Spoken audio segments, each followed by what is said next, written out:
Saturday night, Big Easy. Welcome back. Gammon Geaux, first edition, and we are in the last 8 of this inaugural New Orleans tournament. And we can present a really great match to you. Chris Trencher from New York against Roberto Litzenberger from all over the world. I see him at every tournament, but I actually have to confess, I don't know what's his home base. Maybe I can look it up.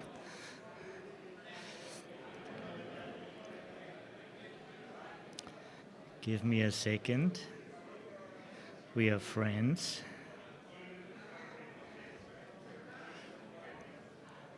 Roberto Kenny Litzenberger.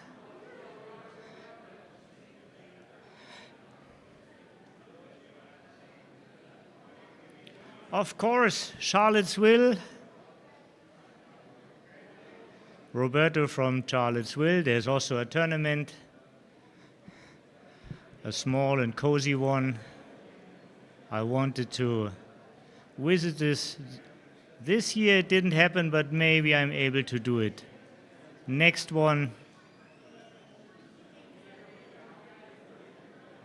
On the streams 2 and 3 on Ace Point, you see Rich Munitz, the current ABT leader, against Leila Zulutskaya from New York. And on stream 3, there's Michael Urban from Munich, Germany, against Stepan Nuance from Seattle. And I'm just waiting that the players are sitting and I can see the board.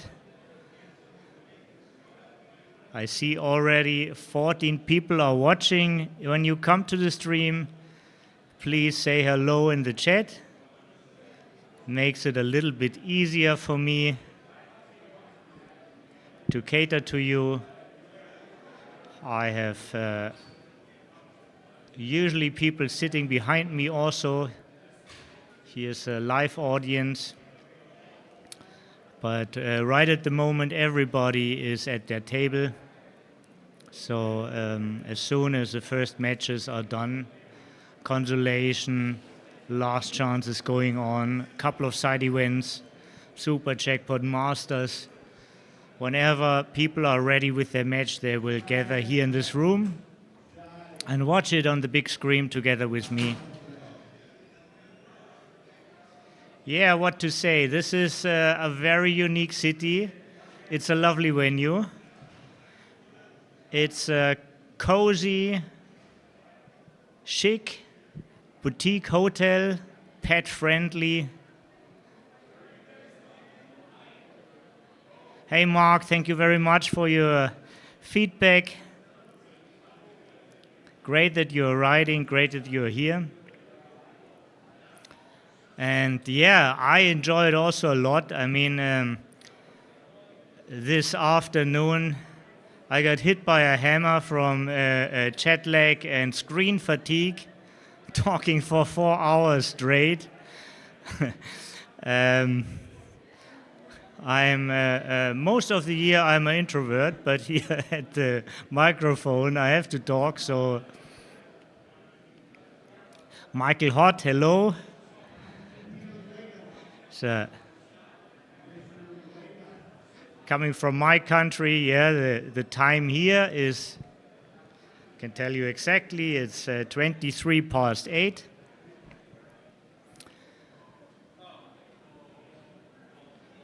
And hi to Miami, hi Philippe. I see Leila in the background, walking back to the room.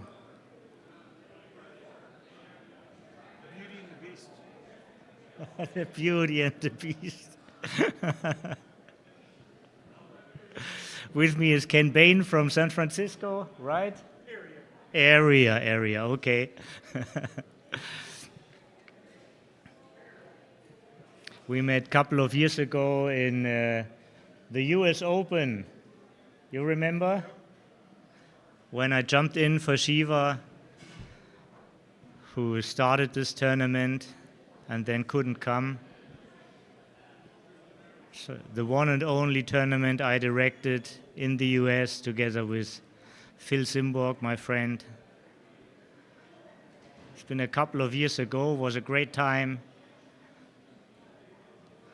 Then I did, on the way back, I did a road trip with Mario Savan all the way back to Los Angeles. And they're playing in the AR club. Yeah, memories. Okay, this is also backgammon. We have a community. There's history, there's stories. It's a very connecting sport. Very inclusive. You can do it at all ages. Keep fit. Intellectual stimulation, this is a term many Americans use. It's just as important as keeping fit, jogging, good food. Intellectual stimulation is needed. It also is a school for personality, deal with tough beats. Learn to shake the hand of your opponent even though he beated you. All those are important skills in life. We are practicing every time when we are at the board. Mystic from Arkansas. Great to have you here. And the chat is filling and the stream is filling and the players are present. And these don't respond well to water either, right? You don't want to get the wet. Chris is a very successful player. What if you get super duper lucky and I just pick it up and bang it? Will that practice? Just won a tournament in. Next to me is Pause. Olivia. She just won her semi-final in intermediate. Okay, and then Olivia same from like New this. York. 1 minute, We had her 30 seconds, which is here 100 seconds. on the We will start commentary carrying out. yesterday. And congrats again. Well done. Yeah, very happy. Good vibes. Hey, you're leaving. Okay. See you soon.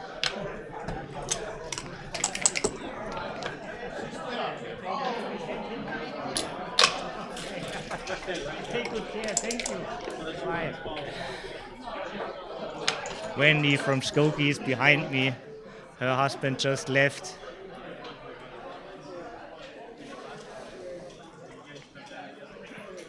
And we are right in the match, 11 points.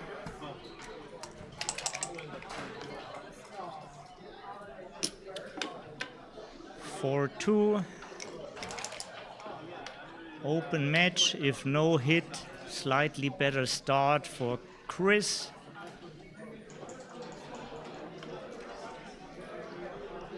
Let's see.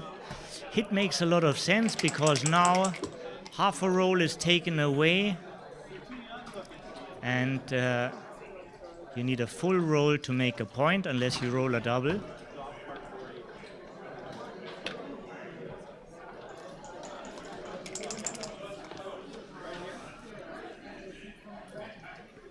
It's 3-1 for Roberto, so similar to him, also makes sense to hit. It could be the switch to the ace, it could be a loose hit. Common part is 5-4. Looks a little bit scary right now, but he will cover one of these plots at least. This play has more future when it goes well.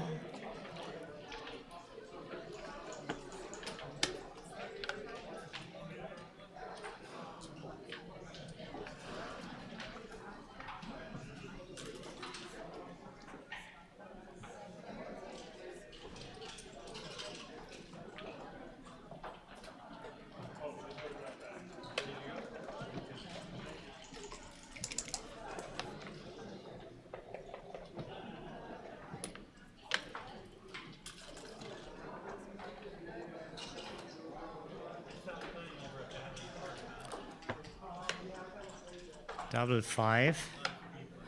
Nice return. Trying the same again. Slightly better outcome.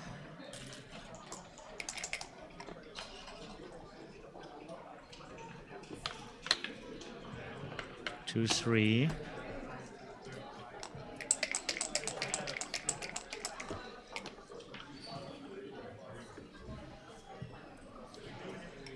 Six, 4 would form a 5 prime.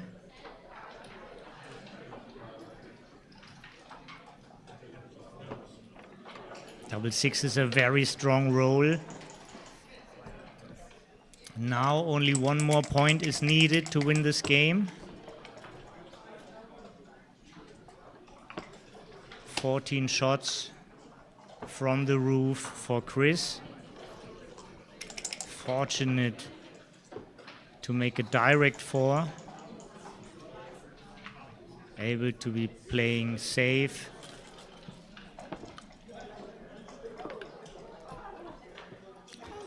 It's a little bit stiff, but it can be right. 5 and 6 were desired to jump this prime.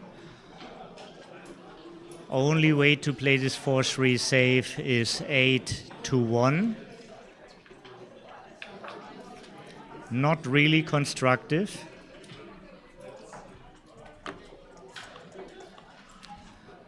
But for lack of a better thing,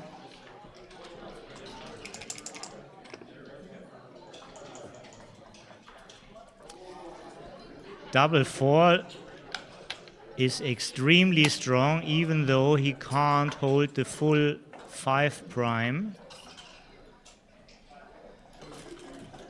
So the mandatory next one is 7-3. And there's a last one. It's beautiful how Roberto does this. Common part first and then full focus on the last decisive 4. Slotting would be a bold play, but he could afford a bold play with a better board and the blot on the ace. Nevertheless, it's a risk. 4-2. Now he has to do it. But the 2 comes from the bar point. Sure, that's also possible, but maybe leaves you the same dilemma next roll. 1-3 is a good number in the sense it comes in and hit, but it's blots again.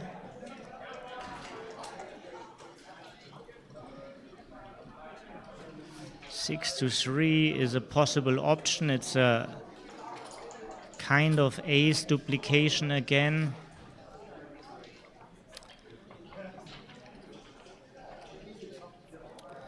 Eleven to 8 is also possible, but it's just such a valuable point. We saw how the 4s can become problematic. Thinking about bad entry numbers of your opponent. Like 2-4 would be a busting number. So 6 to 3 is really a hot candidate.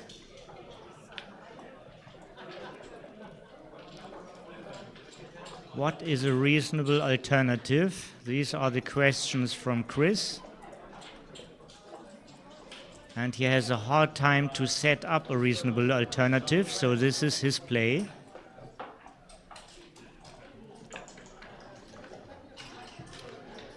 Roberto is looking at a double shot, 1s and 3s, having his opponent outboarded.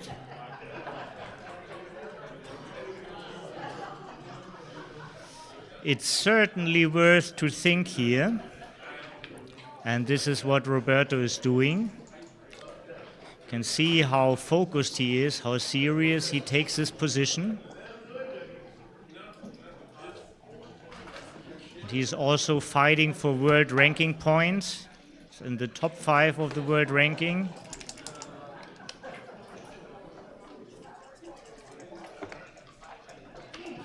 Can't blame him with all these shots and the strong board to double this position. And 1-6 is actually a really nice shot. 1-1 would have been a killer. Double 3, just a fan. And here we go. Double 5. So you have not much business back there at the 23, but there is a guy still to hit, so you don't have to leave with everybody. Many options. Switching is a little bit rich as you are sort of primed and you have the stronger counter prime. This is a part of your dominance. So actually after deep consideration, Roberto saw that this might be the common part of all the moves, and I think so too. It makes a lot of sense to have a 6 there. 6s can't be played freely, so 18-8 makes a lot of sense, the play he just set up before, and that also makes a lot of sense. Can see how the final result would be 23 to the mid with one checker and another checker to the 8. It's pretty safe. It's an ace multiplication. Wow, and this is a stone cold joker. In with a hit and cover. And also the cover from the point where he likes to cover most, but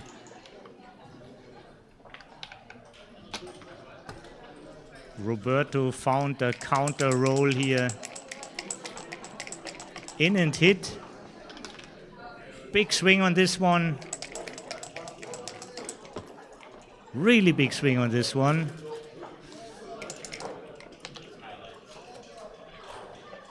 Six is fantastic, and the 5 comes out from the 23. Unprime yourself, please.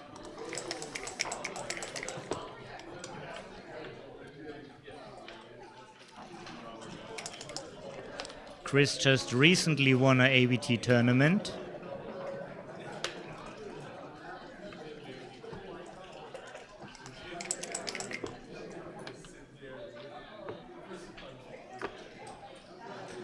ABT, for all the spectators who don't know, is the American Backgammon Tour.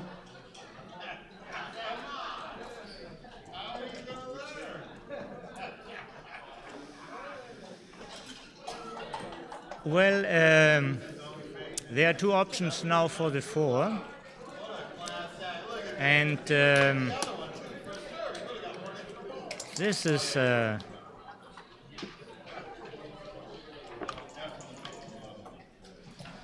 the merits of this play is if the opponent dents, you have more ammunition to make the 5, but it has a high risk because how to fix this again?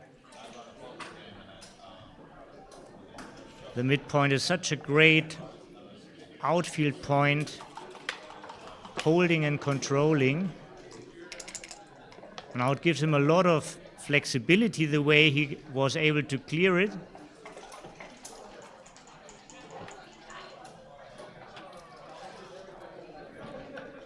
Five is a great number. Outfield control from Roberto.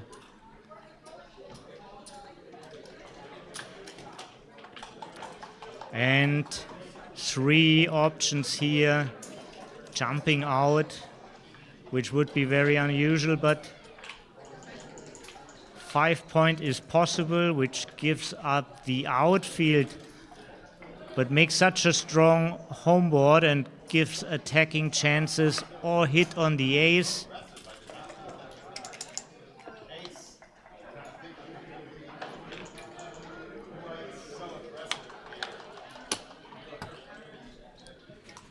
And here comes the attack.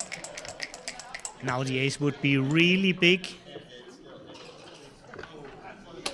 Not only that he hits, he also makes the best possible 4-point board. And this could be a turnaround with the next 6.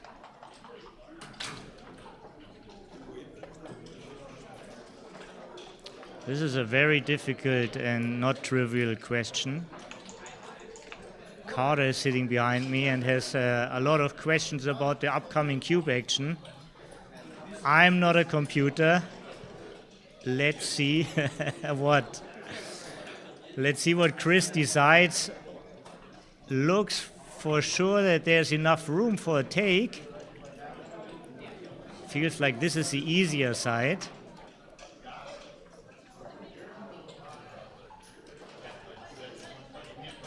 Prime against priming position are usual takes. As soon as Roberto is in and Chris isn't out, the equity is again with Roberto.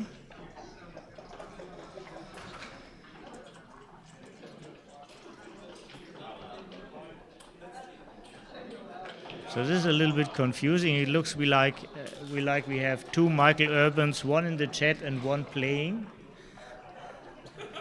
This is really confusing. Is he on his phone while he's playing his quarterfinal at the same time? Can't see it on the stream. Back to this position. No, he's not okay. Hi, Michael. So you're a different Michael Urban.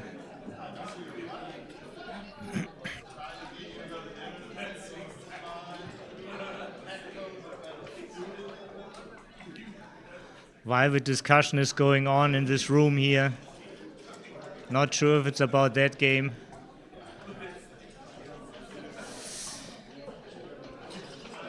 And the clock is running, but this is right. You have the time bank for decisions like that. It's a 4 cube. You're well consulted to invest time here. Prime against prime. Better prime on Roberto's side. We have applause in the room. Ecstatic crowd is cheering for Roberto's take. I like his take too, I have to admit this. And again, another roll for a 6 here from Chris.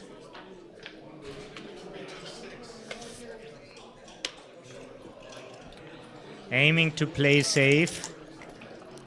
Doesn't want to leave another target. Every time Roberto is a favorite to enter. 20 numbers. Now there are also some targets to shoot at. And here you have to give. You can't play entirely safe.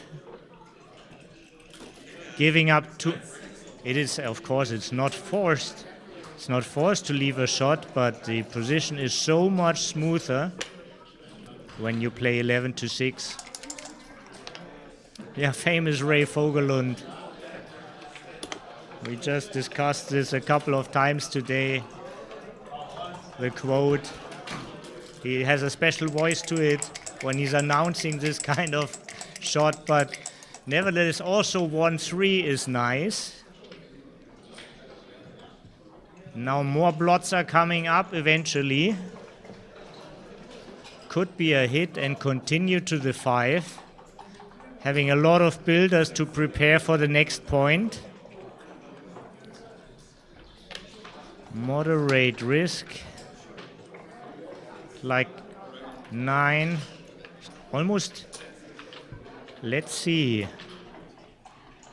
2-6, 2-1, 2-4. This is already 6 numbers. And there's 1-1 and 2-2. 8 numbers I'm counting.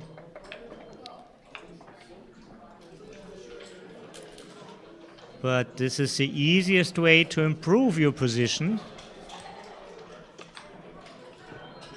Just once you're getting hit, Roberto already lost his market and has to play for 2 good.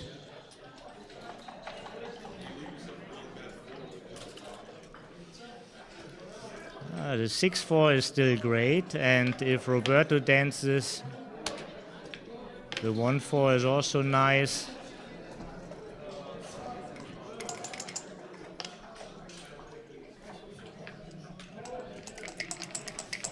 Unpleasant to dance in these positions.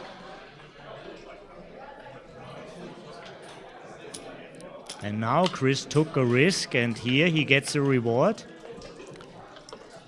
Equalizing board strength.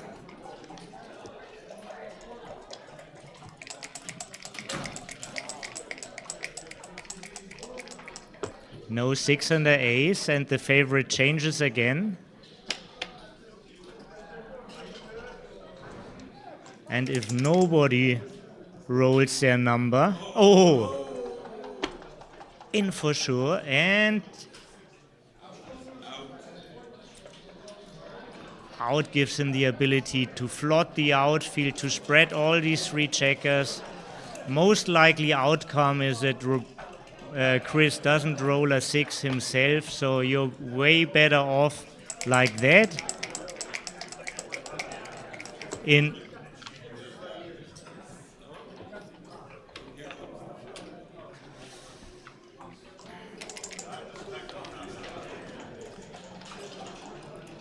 (6-5), this is what's meant with flooding the outfield. It's like great control unless he gets hit. 9s, 3s, and 4s. Well, 9s is nothing additional, as the 9s are only with 4s and 3s. So it's like 23 numbers here, 24 numbers. 2/3 of the field hit. Now 28 of the numbers hit. It's more than a triple shot.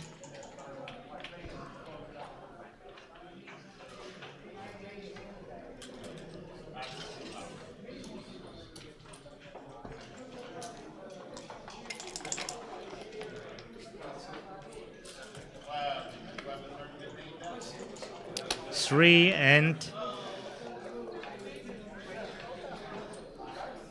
so the question is now out or slot. Out would mean every ace is a killer.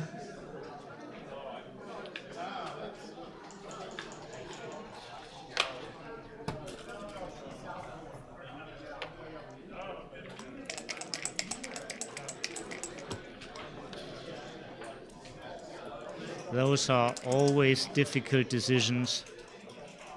Wow, this is a very easy decision, very pleasant here. Yeah, just go all the way. You want to make the 6 prime, it's already slotted. You're only playing against one number. Well, basically it's 2 numbers, 1-6 and 6-1.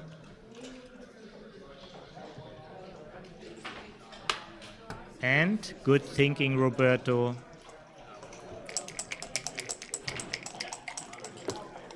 This is a lot. Whoa, whoa, whoa, whoa. Wow. Breathtaking sequences here. Another 1-6. It has to come out too. Right. And now on the 2, this is very, very big for Chris.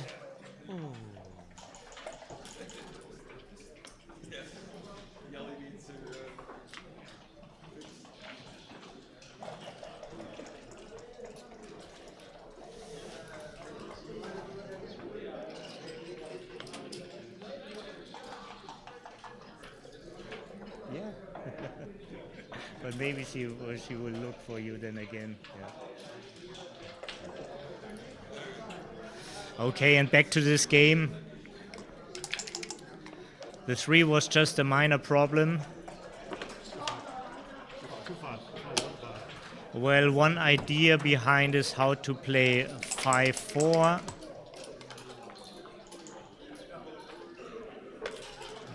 Looks like he figured out this is better like that.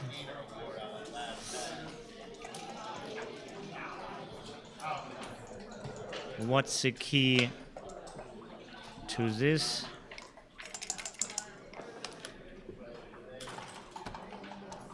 That dance. Worst number for Chris is double 4 now.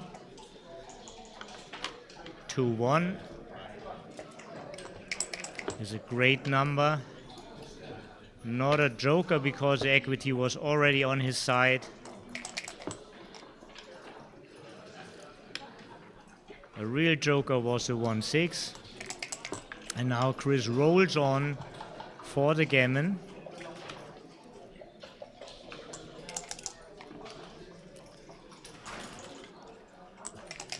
Becomes a bigger and bigger favorite every roll Roberto is fanning.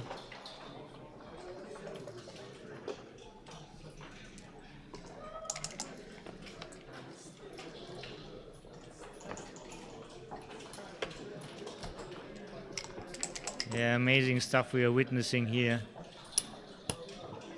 I know the race against the gammon is on.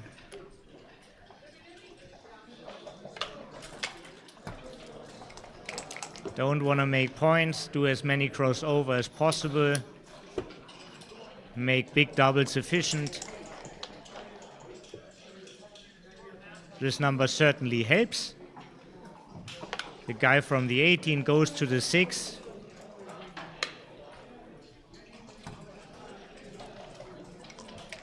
Looks good to me. Needs another one.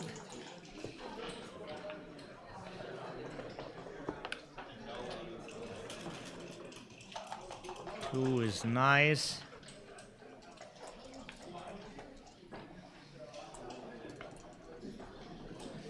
This is the most efficient way for the crossover.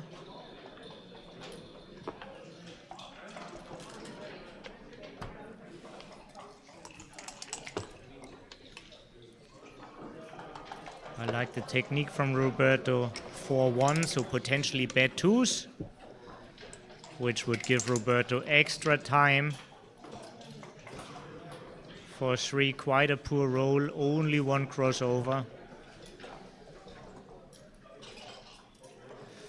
So now this is very technical, only look that you make yourself more doubles playing well.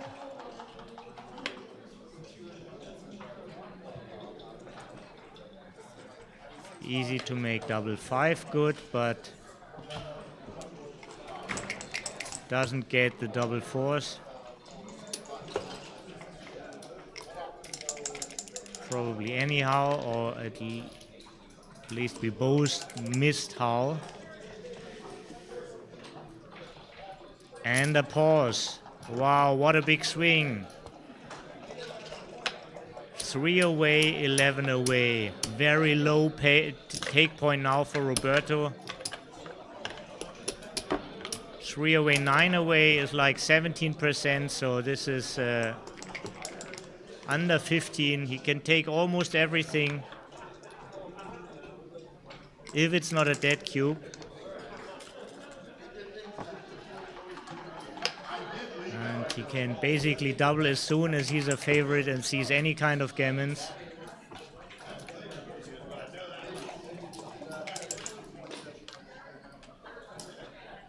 Two, 3 ends the gammon dreams for the moment.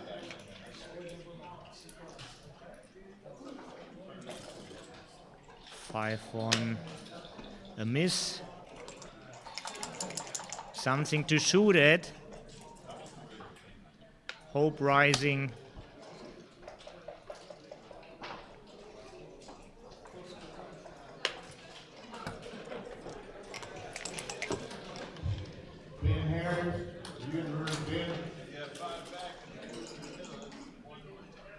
Hi, Pete.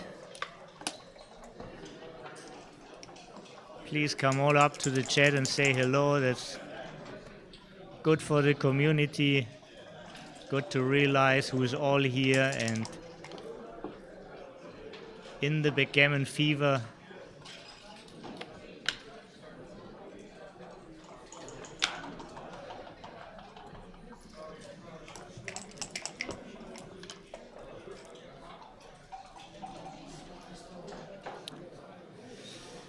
3-5.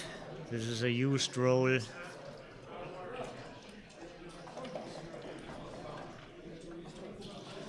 Not much constructive to do, just make the 3-point. Could be a double slot, but with the weaknesses.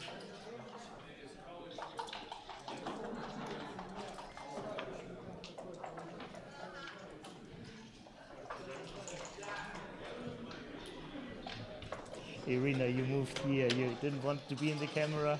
No, I just wanted to announce you. Yeah, I was looking where you are, okay.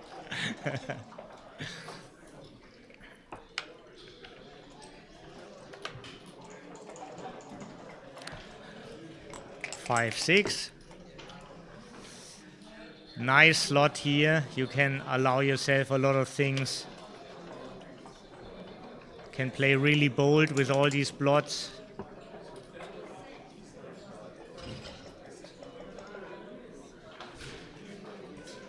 Now let's pay attention to that.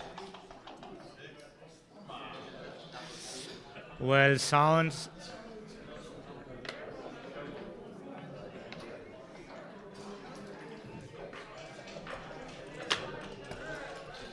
Yeah, I can see the sense behind this move.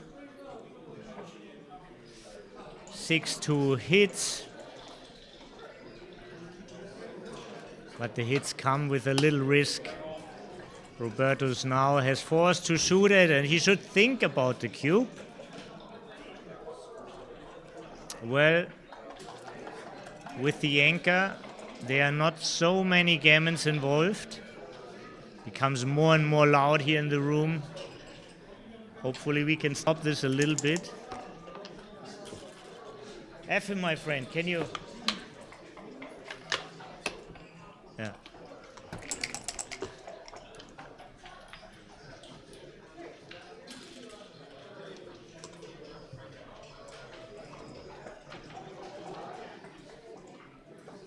And this is a strong sequence. Now he regrets not having the cube turned earlier. Way harder to take now after the dance. But still, the good aspect in taking such a cube is you don't have to double, and it's a benefit to go to Crawford.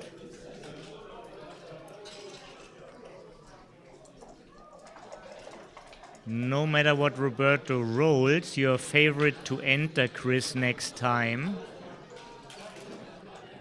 But if he hits you, you have to enter with both. Yeah. He decides to take this. Not an easy decision at all, but I understand the logic behind. You have to make those points, and it's scary to...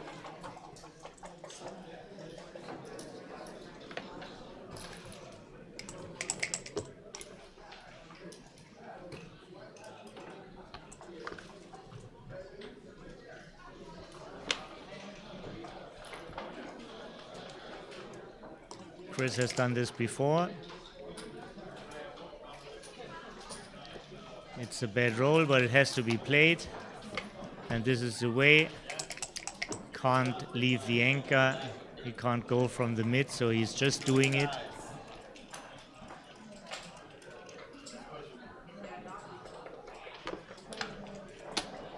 And now, thankfully, the crowd got a little bit more mild. Paying attention here to this exciting match.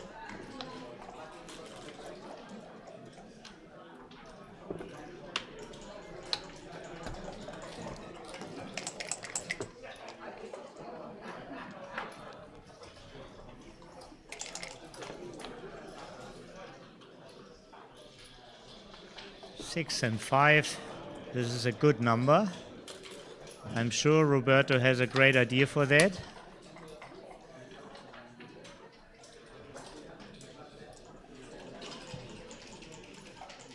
Once you slotted the ace, you usually want to make it.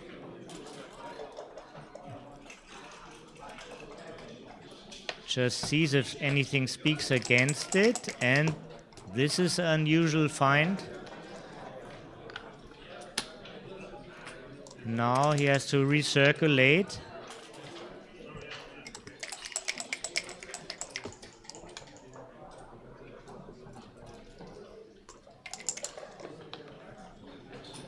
Next time you roll a pointing number, better use it that way.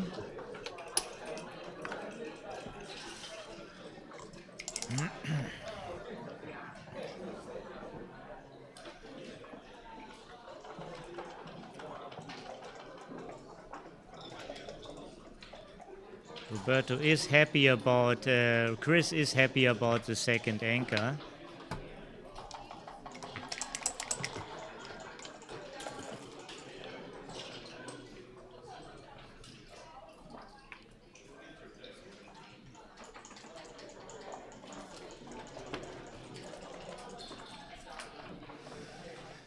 But how long do you want to keep this anchor?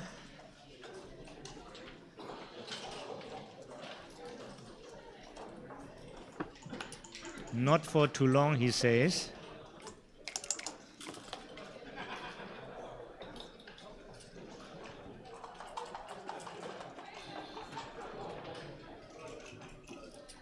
No timing for the 1-3. And extra timing means also extra gammons. He doesn't want to work his way back. He wanna work his way up.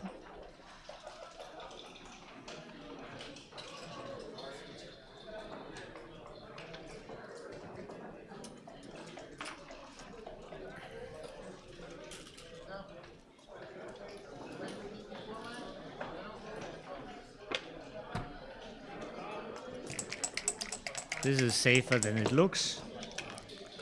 This is not a double shot. Basically,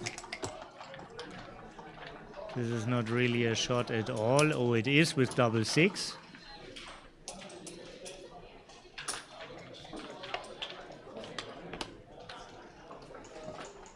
Chris is about to take over the outfield control.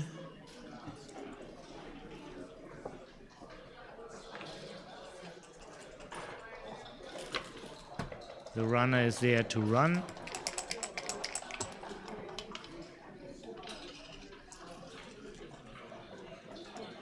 And some kind of action is coming up.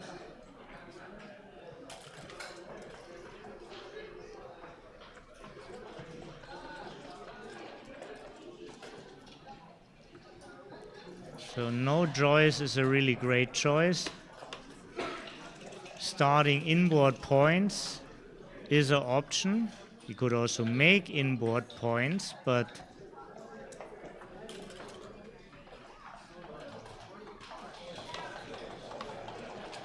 the alternative is also 8-4. Just clear the 8 point. He's setting it up now for us.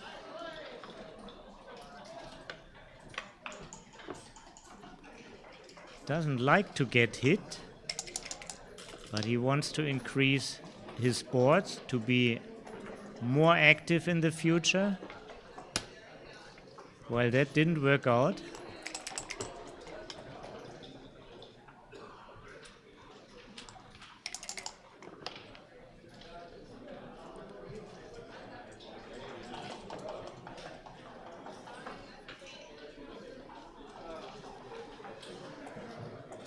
Mohammed is back in the chat. Hello.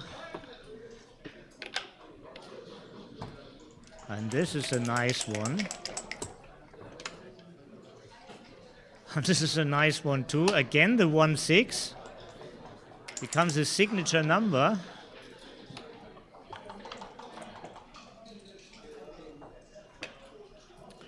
Yeah, the best Roberto could do is to save a checker and bring a spare to the outfield point. Sixes on demand.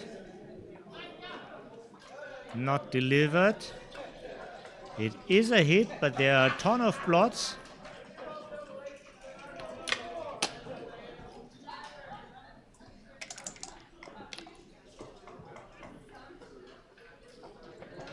Eight shots, 10 shots, 11 shots.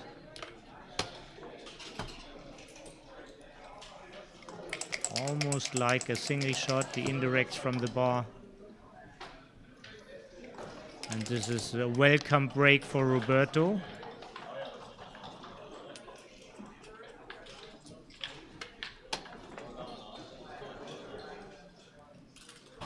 Locking him up by making the bar. Don't need to keep this point. Can still hit from there, but for the moment it's a good point.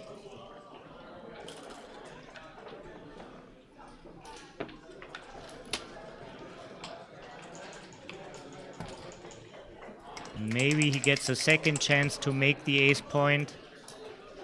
This time with no hesitation, I'm sure. There it is.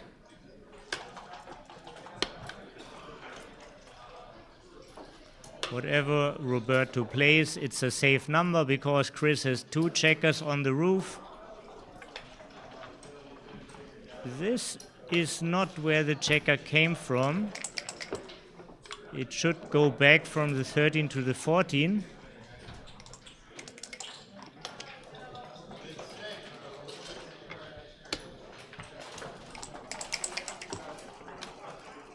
Doesn't matter so much now in this sequence, but sometimes this happens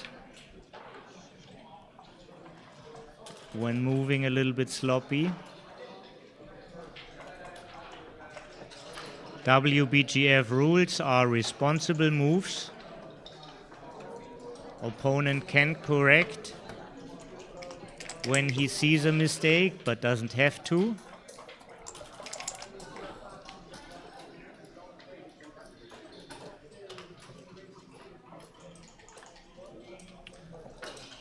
And nothing against playing blotty. Also okay to bring something in.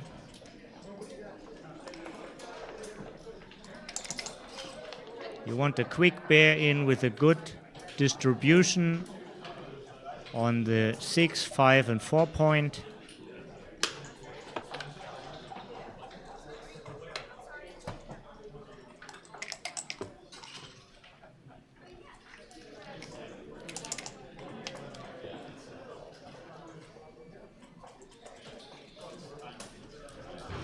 As long as Chris has these 2 checkers on the roof, there are a couple of additional BGs, not many. Number is shrinking by entering.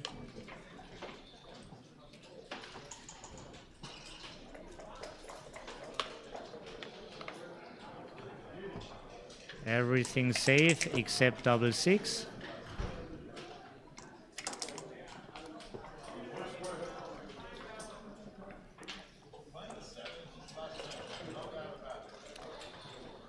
So 11 to 5 and 6 to 4.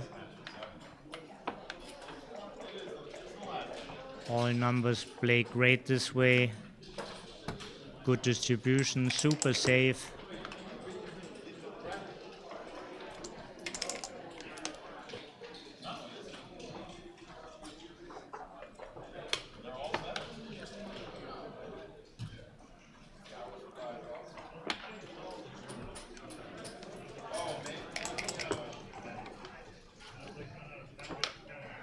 Three, 4, there goes the BG. 1 off, right.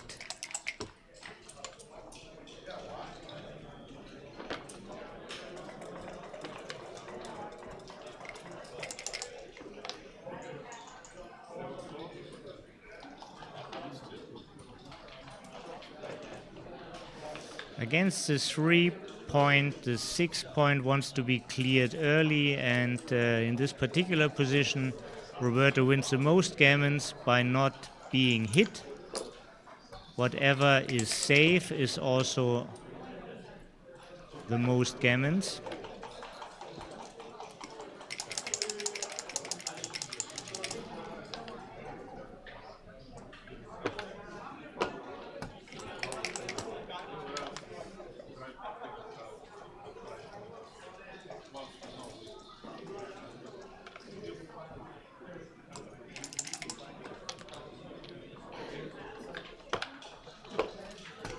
All numbers play safe now. Chris needs a miracle to save this gammon.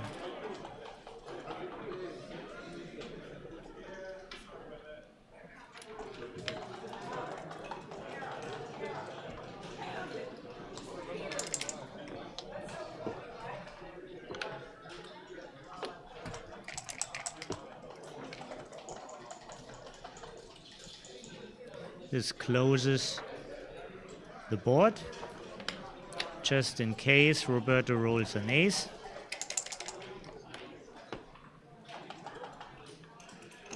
No ace. 7 checkers left. This counts. Now there's a small chance to save the gammon for Chris. But he needs to continue with some kind of double or at least really high numbers.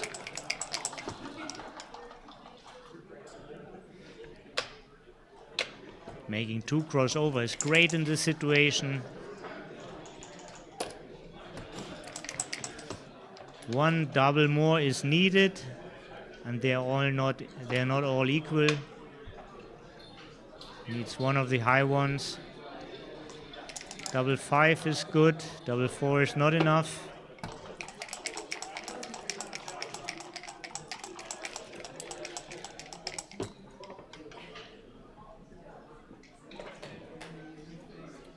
Snake eyes.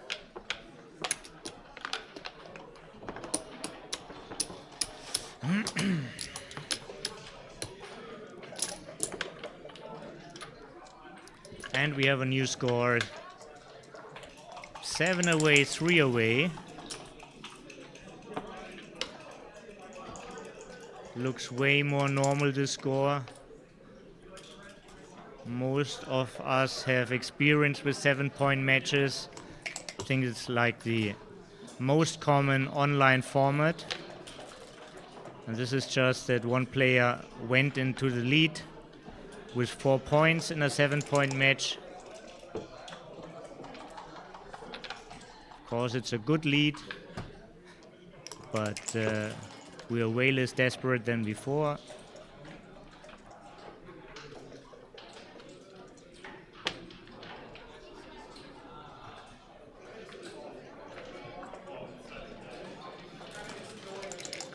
Chris has a better anchor, but he has no outfield point. We are far away from cube action.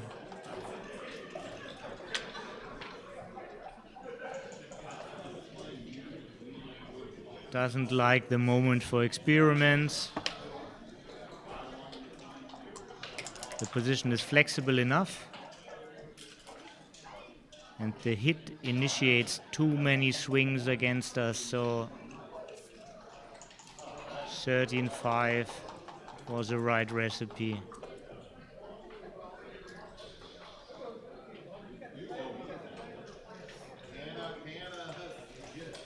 6-2. Who will move first? It's a little bit like a steering competition, these mutual holding games.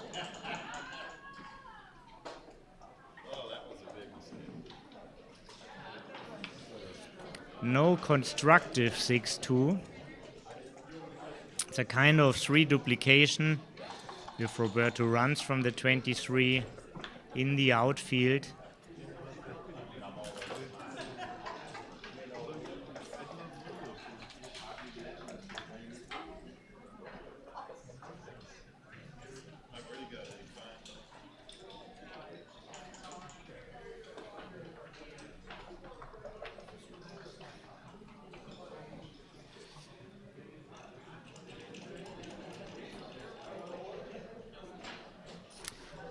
But really feels like a running number. Everything else weakens the position. He has all the spares where he wants them. His midpoint is stripped. He just gets into a more awkward position where he has a higher need to run next time.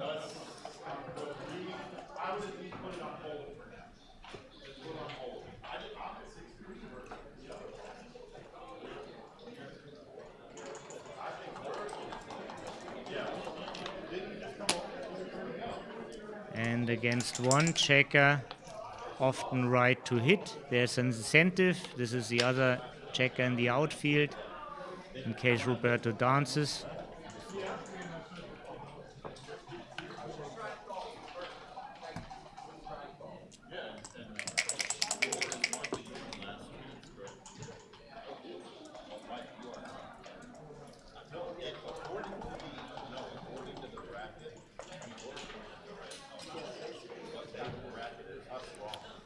Could hit again.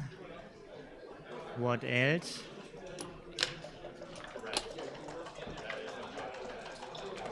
Chris is not shy to play with plots when it helps the position. We've seen this in game 1.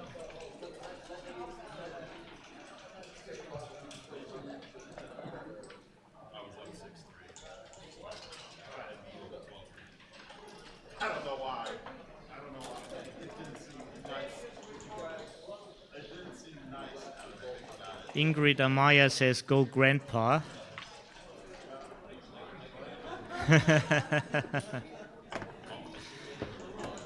Well, I'm in a similar age, so I don't perceive these people as grandpas, so I understand more about myself now.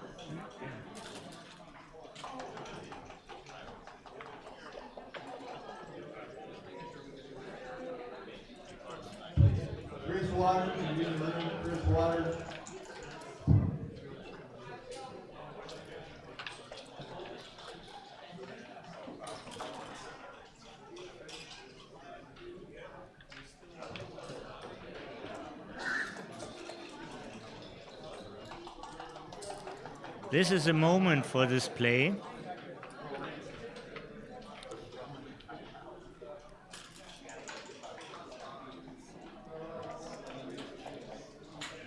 Kind of for duplication also.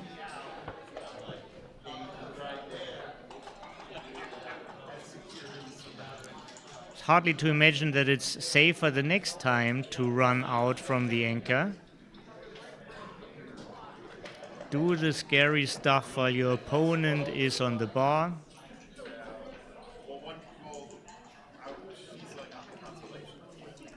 You made such a brave play before.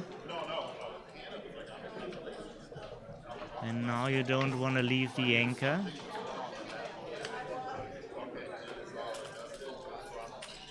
I see. Yes, he can also make the 4-point.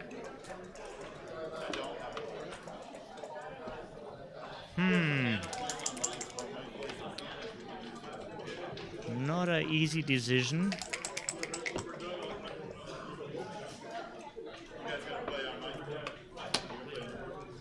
That's a great roll, and of course there's no decision this time.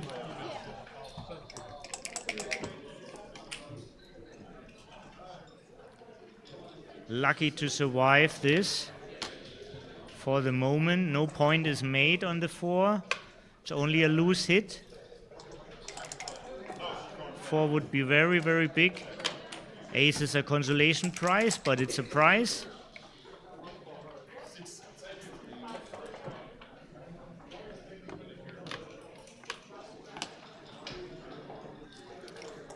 And this is the right recipe in a blitz.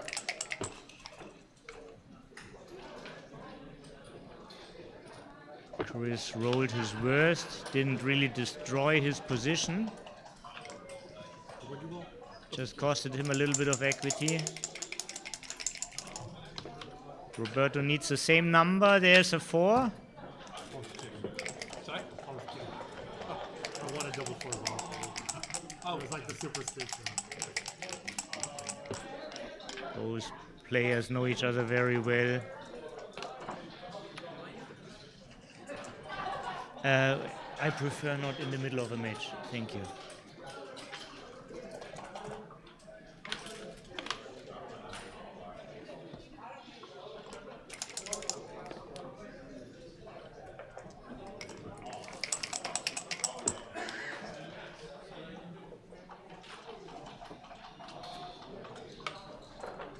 And it continues.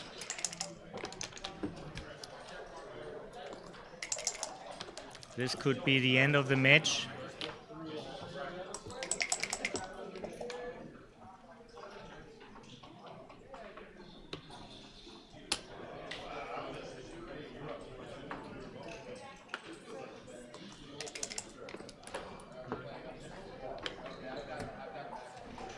Five gives a little bit of hope back.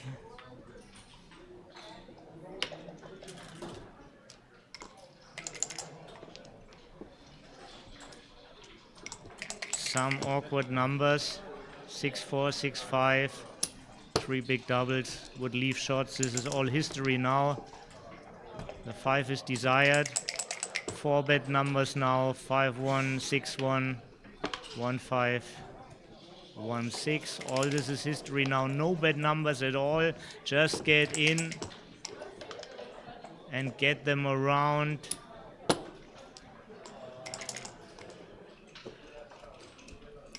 Wow, this is bitter.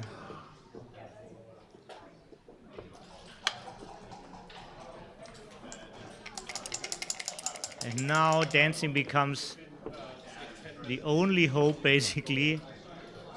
Well, not the only hope, but maybe the best equity.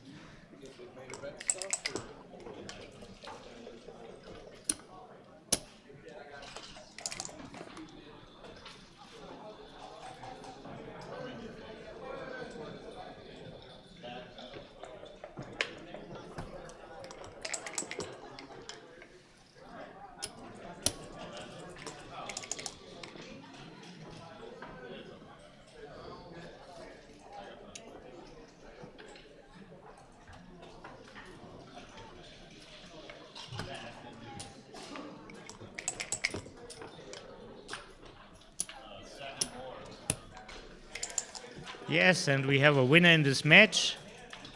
It's Chris Trencher from New York. Still not going to work.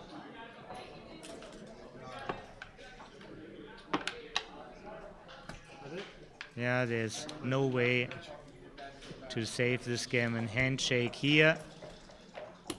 Well done, Chris. Very lucky 8 points at the beginning. He knows it himself. And we soon see more. We will switch to another quarterfinal. We have the first semi-finalist here with Chris. Roberto put on a great show. There was no defense against the 1-6 from the roof.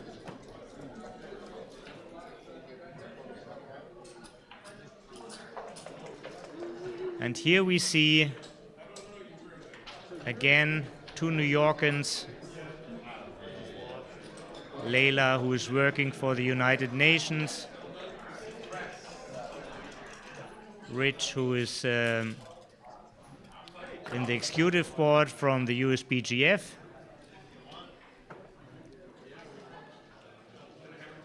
He hosted local meetups in New York. He did a lot for the game, and he is number 5 in the all-time ABT list. Just said it earlier, I will look it up again, not to say something wrong. I made a picture.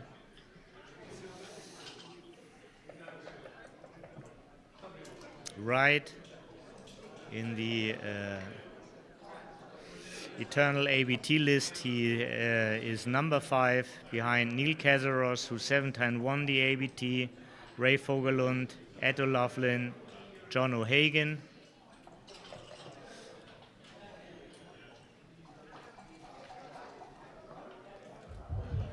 And also he's the current ABT point leader. Cube action is going on. Leila has to decide about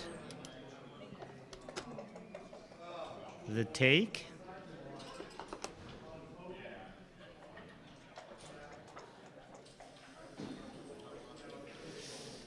Still a lot of contact here. We have a score. The score is 7 away, 4 away to Leila's favor.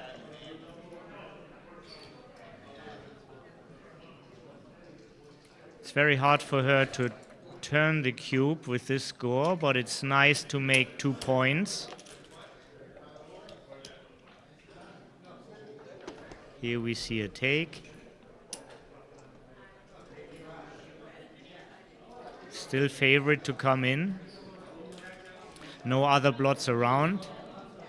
Good holding point with the bar. So all indicators say that this was a good take.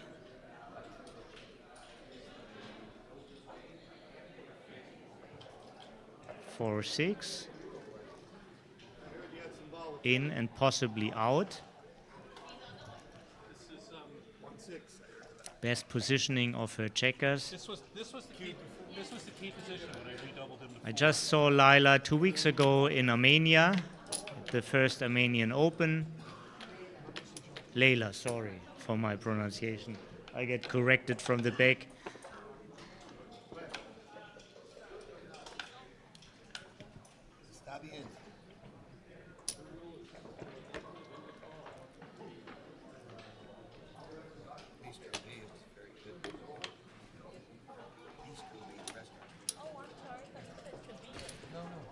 Ace makes sense. Richard keeps contact with his own checkers. This way the best. Always good to have 6s to play. This was the key. And here's a big chance.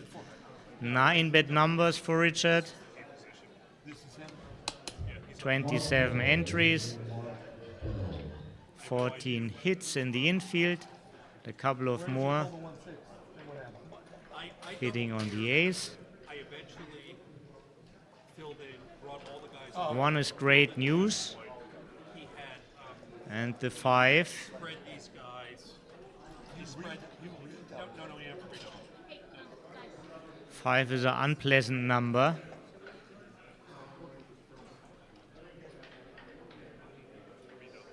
He took. I eventually brought these 6 checkers all around until I made the deuce.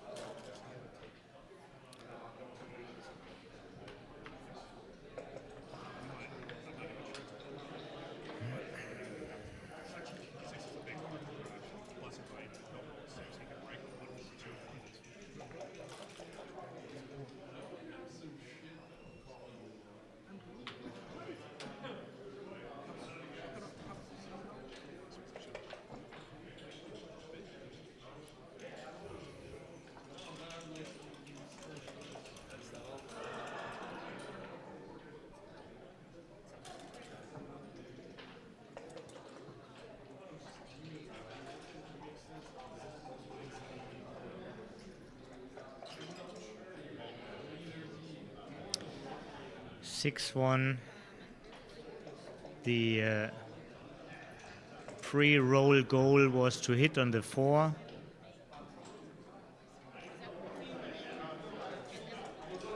That wasn't available.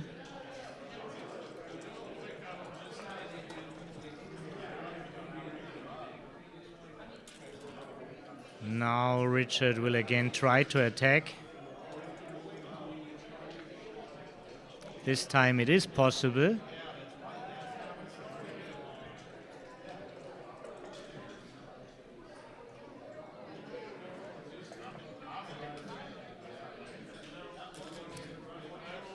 Big sequence here for Leila.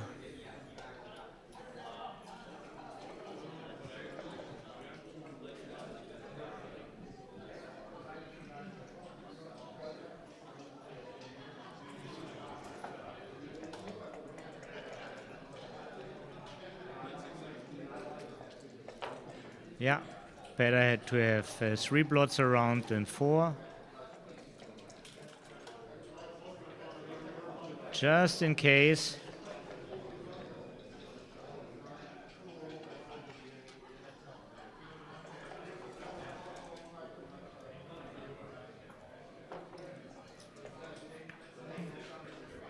He was looking into hitting again on the ace, but making this additional point. And the nice inboard prime helps him to bring all the other checkers safe.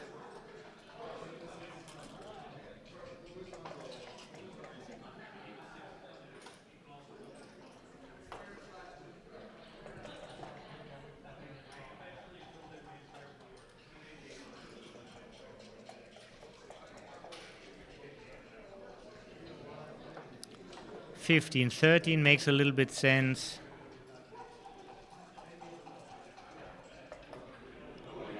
But actually, what is the key idea here? Doesn't look like super relevant. You want to get quickly checkers in to have something to attack. You want to check out for maybe pointing doubles from the outfield. Well, all doubles were good. All doubles would switch.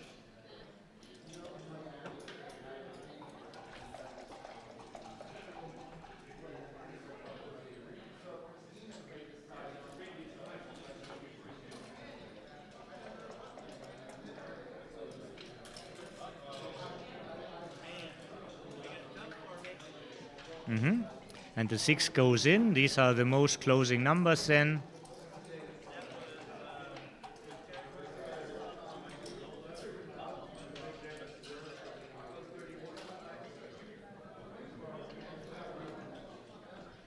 Leila really needs an ace. Gets another chance to roll one. Rich strengthen his position by bringing another checker to the 6.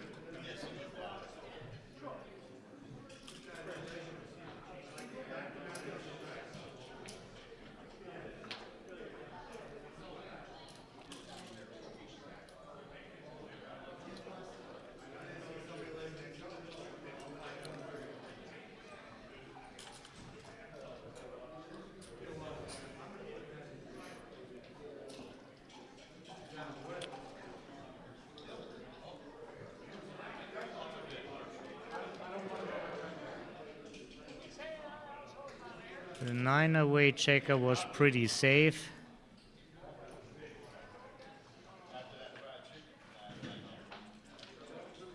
No big deal at all, just don't like to roll double 4s.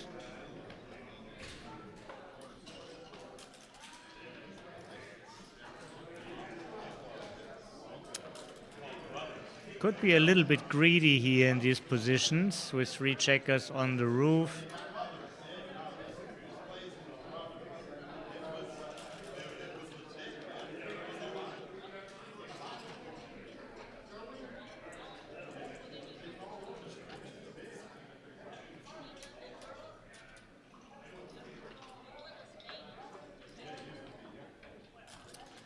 Entering doesn't help too much.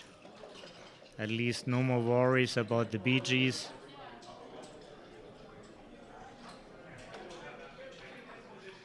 And soon we will look into the most interesting score, most interesting match score as there is. It's 3 away, 4 away.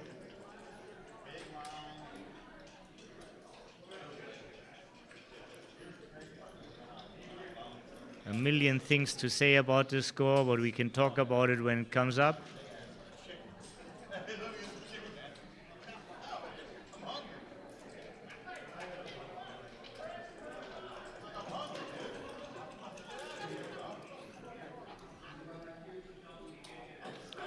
Could be a good time for a break also.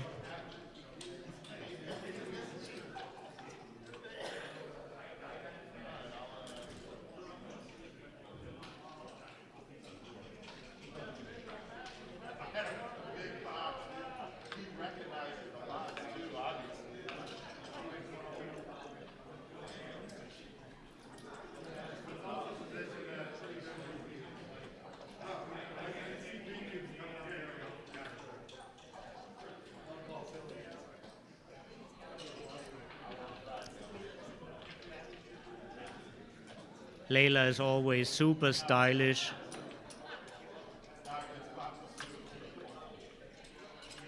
She puts a lot of effort into classy clothing.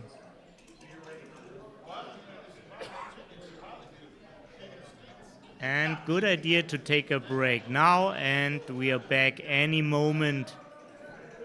If you have questions or remarks in the chat, please just type them in. I see Kent is back. Welcome, Kent. Must be very late in England. I think you're still there. Thank you for staying up with us, or maybe it's early. Did you just get up? Hey, I should say, hey from Kent, El Hodis. El. Hi from Kent Goulding. He spotted you in the camera. Yeah. Yeah. He wanted you to know. Okay, did it for you. Hi, Sasan.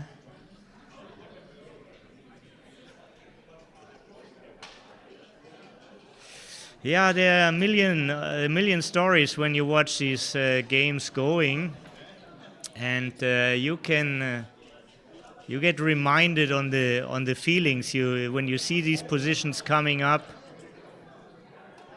You remember you had similar things and what you felt there, and it's also nice to have these player cams to see the mimics and the faces. The high tension, the high focus. Oh, you got back from London. Okay, so this is a normal time for you now. Great.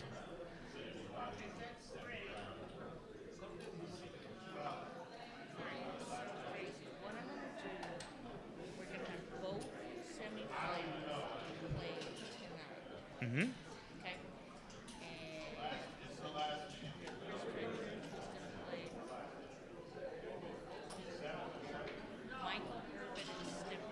Mm-hmm.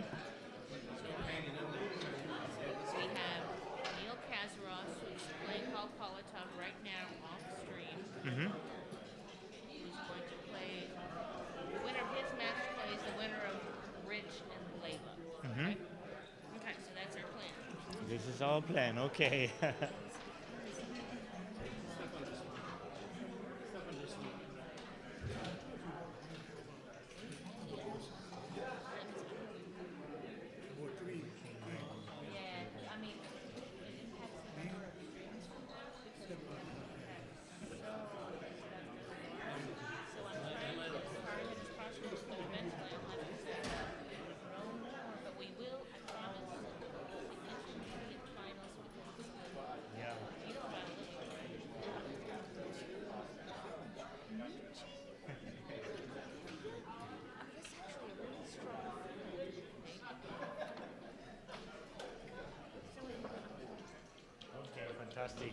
So I got some informations for you to tell. So tonight we will see the semi-final also.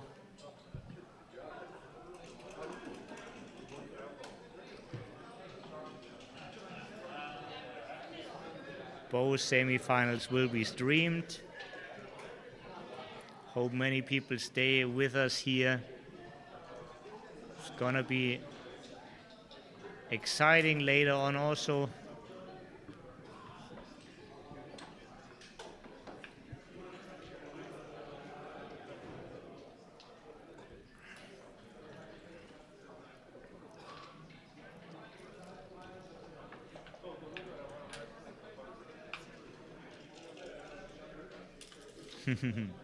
Okay, this is a connecting story. Thank you for sharing, Kent.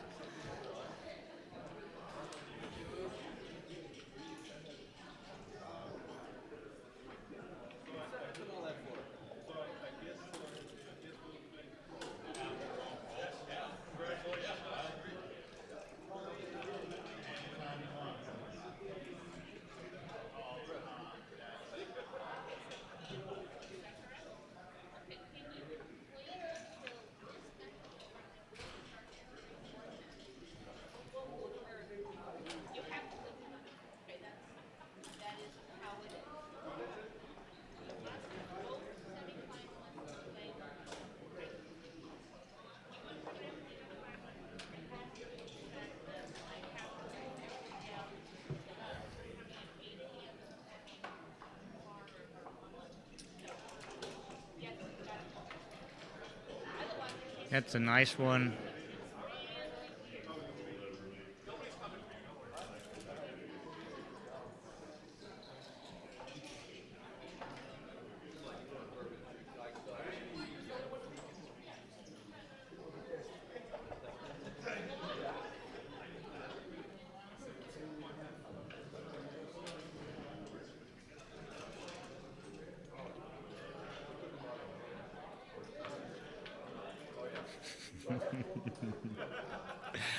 Wonder what kind of circles those are.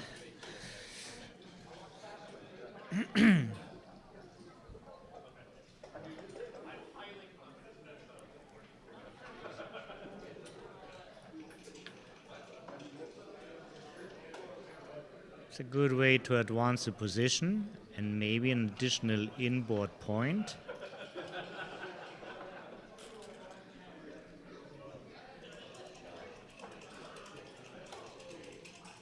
Just to give yourself more power when you're reaching for the next plots. Now board size is doubled up basically. Richard will dance with 9 numbers when he gets hit.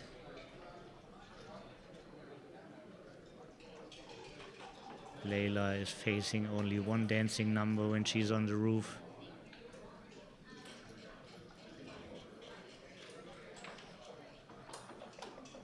This is a way to get the initiative by putting 2 men on the roof.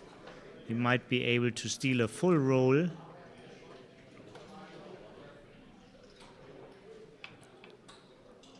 Kind of worked well.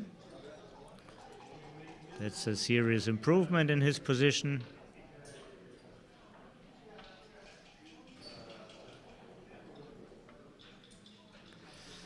This is one option. Common part would have been 8 to 7 and then just 2 more.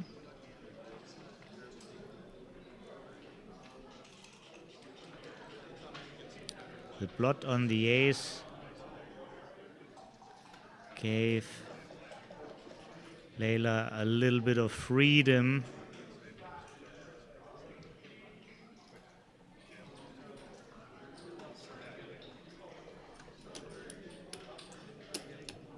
For bold plays. Now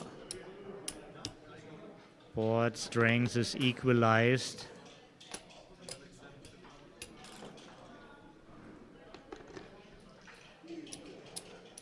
Almost a joker.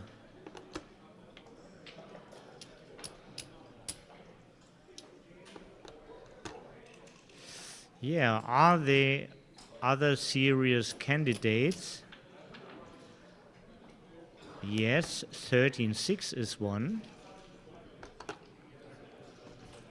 No blots at all. And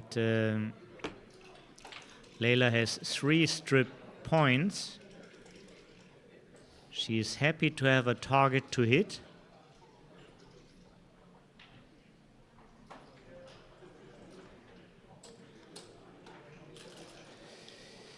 Usually you don't like to put a 3rd man on the 2, but this gives her flexibility, keeping the spares on the 6 and the 5, so I like this choice.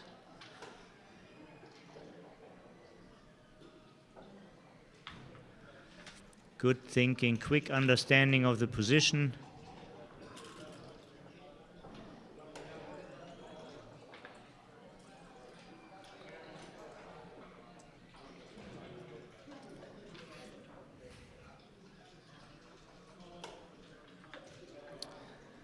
That was a good part, and now it becomes difficult.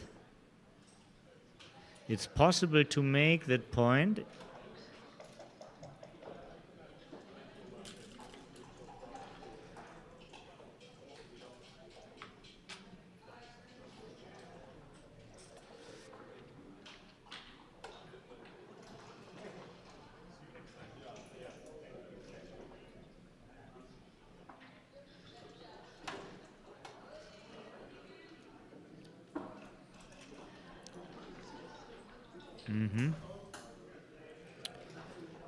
Yeah.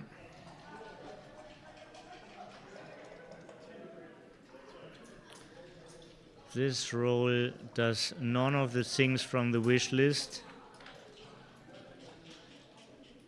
And the stronger board from Richard needs respect.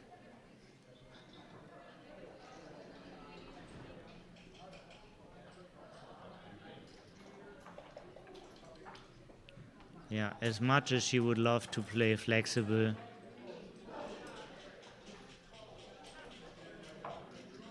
the strong board deserves respect.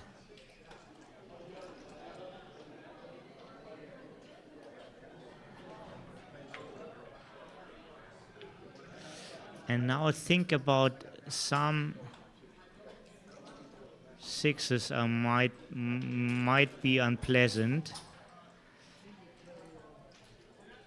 It's not an automatic decision, but choice was already made.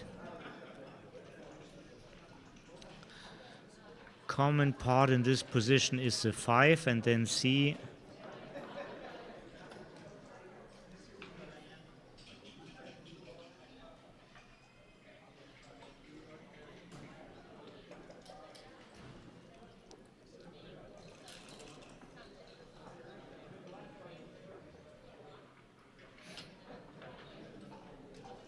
Very good number, not only a hit, but also clears the hard to clear midpoint, reducing contact significantly.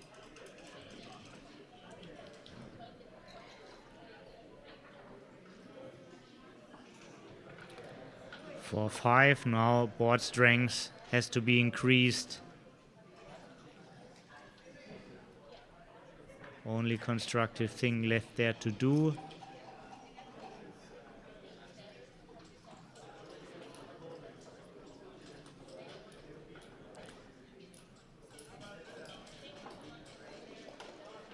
And now Richard doubles from a 3-away score.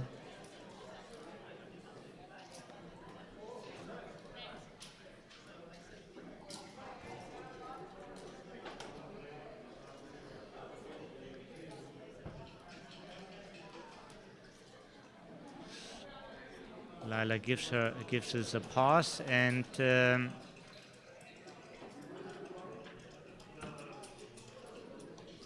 this brings her to a very pleasant trailing score, 4-away, 2-away.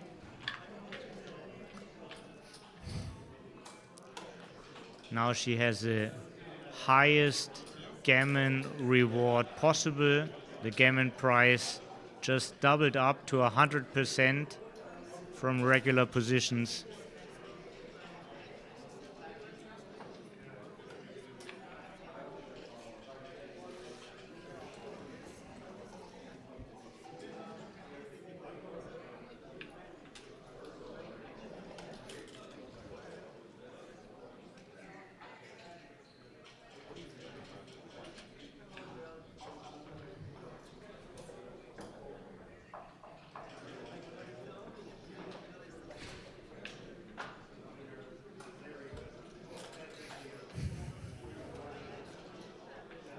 Three, and anchoring he decides.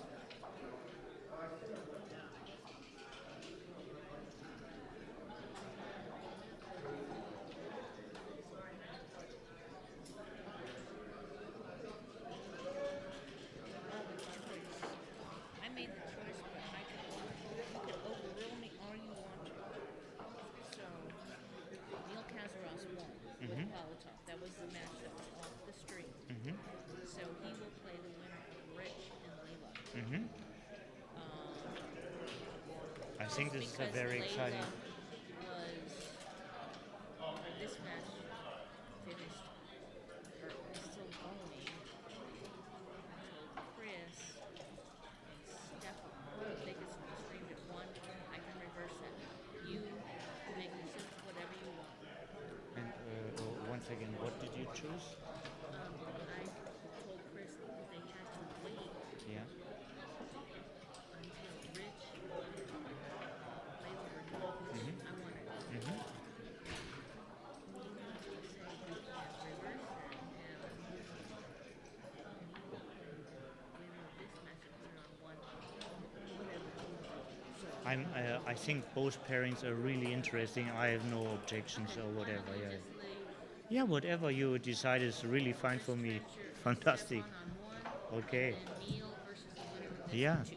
Okay. Yeah. I just wanted to Fantastic. make No, sure. no, great. Yeah, yeah. All pairings are fantastic. We're just talking about the lineup.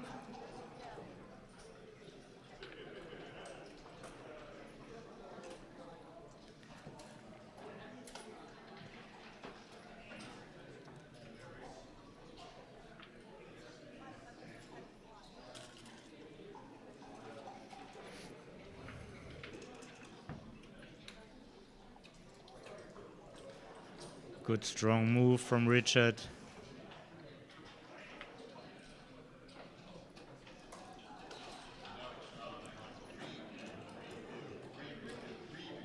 Well,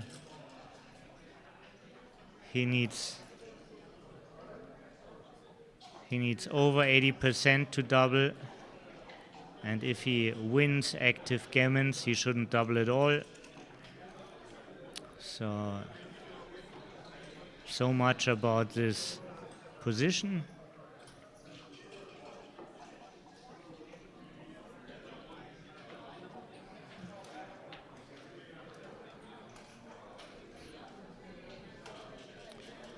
Six-four would also bring a checker to the midpoint. Right. But now there are undoubled gammons available for Richard.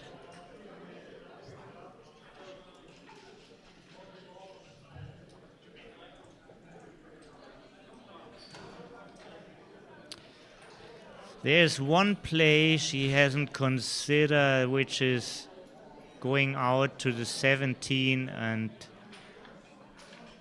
6-2. At least it was a possibility. Strengthen your board. And use a 6 to come out, duplicates 5s, but was just an idea, don't know what's wrong or right, and it was a nice fly shot.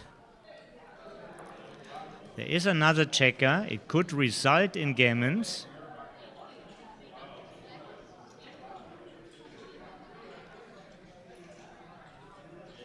At this score, everything is a cube, which could result in gammons.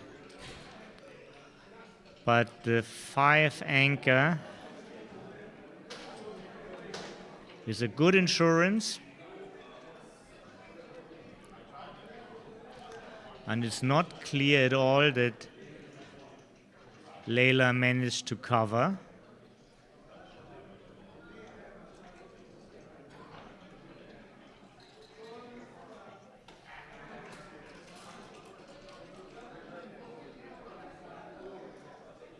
Now Rich invests a lot of time. Well, not a lot of time, but he's investing time, and this is what he should. It's an important decision. The 5 point indicates, and his own strong position, that there's room for a take.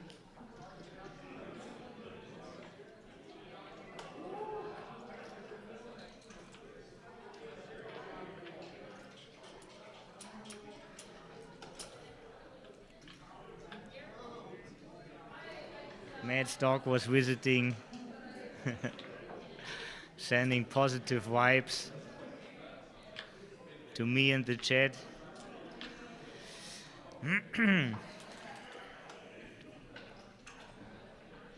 Now it's 2 away, 3 away.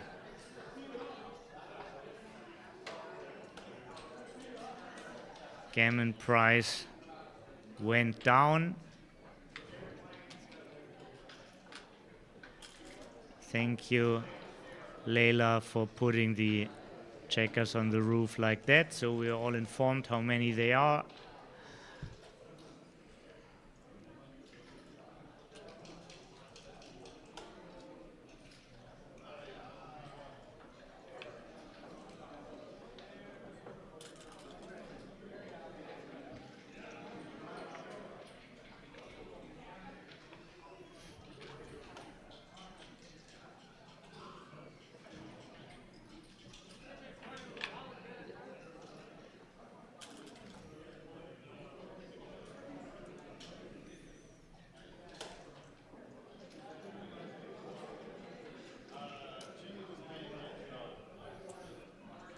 With this score, Richard's cube is a little bit more active. In non-gammonishing positions, he can actually double quite early, earlier than in most scores.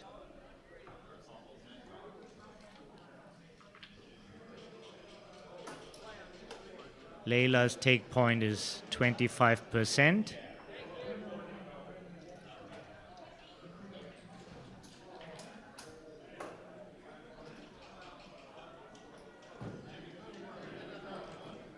Saves a check and makes a point.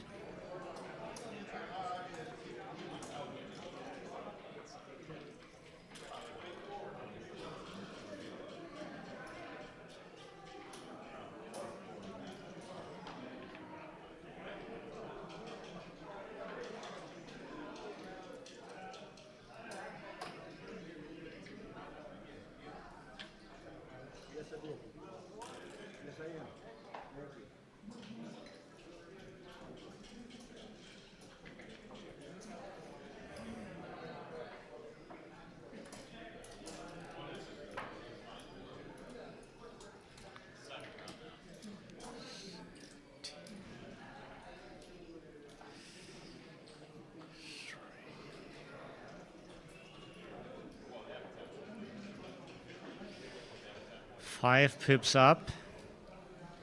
This is not enough for a double.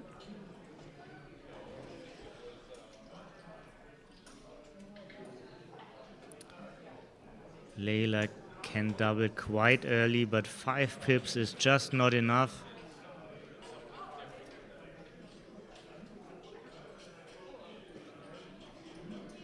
At this special score, maybe 3 or 4 pips more, you can send it already. Maybe even more because there are no gammons here.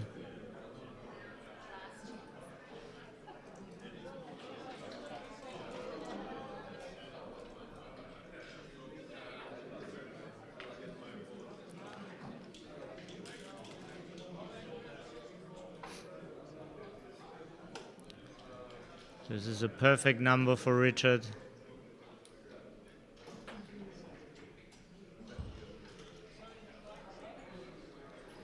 Taking the lead by a little. Every other move hurts his race. This is the most efficient way to put the checkers.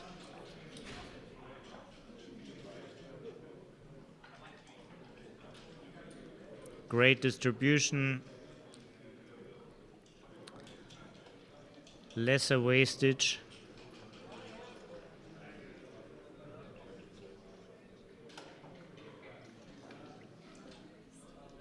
Up only very little, but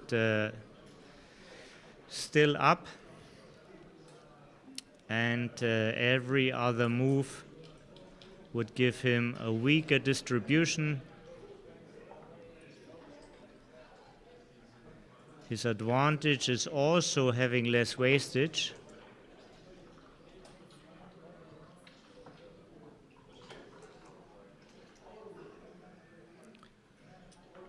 Richard has a different call on this position. Likes to have the extra contact.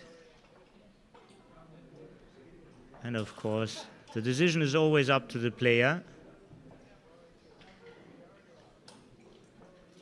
Here we see the wastage kicking in.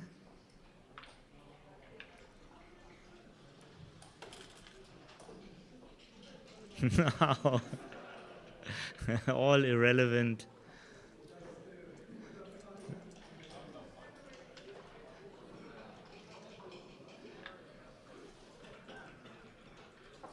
This is a double pass.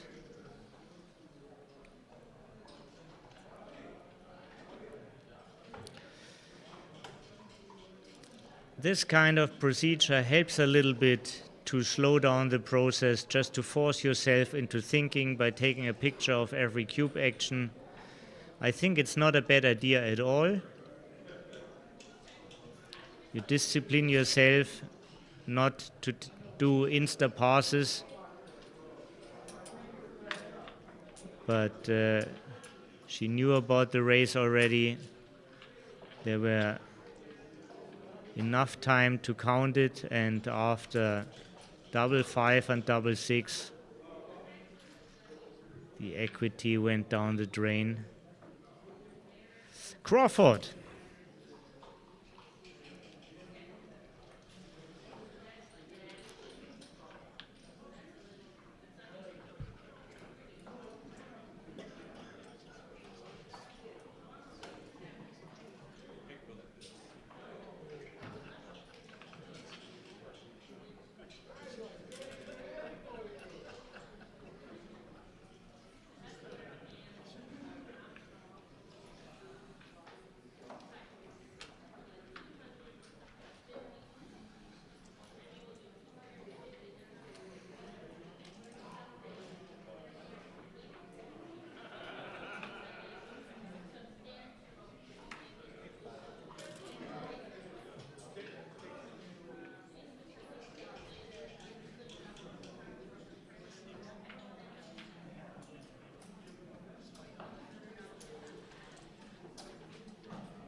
So sometimes in these exciting matches, the best thing is just to watch.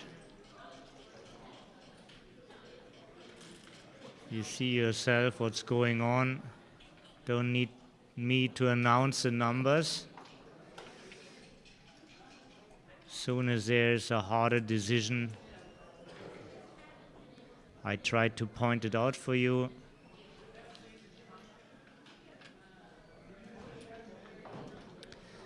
And here we're getting closer to a decisive point. In this game now, hits are available.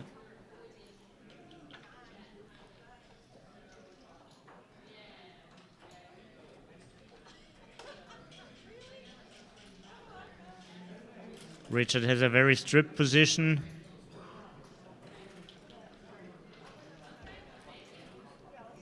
Clearing the 6 or bringing a man 13-5.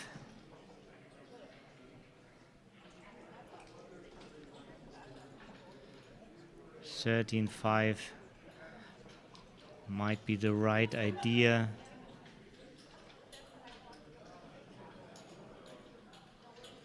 Gives him more flexibility.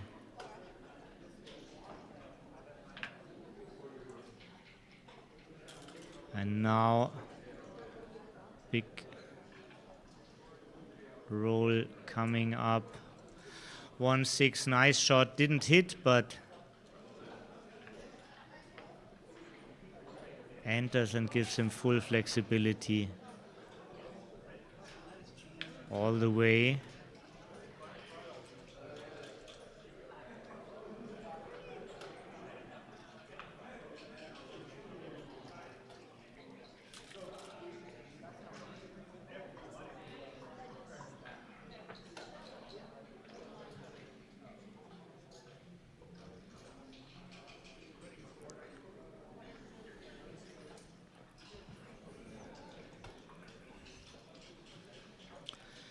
So the blot could be covered by a 4, and 4 would play bad everywhere else, so made actually sense to have this blot in the board for the bad 4s.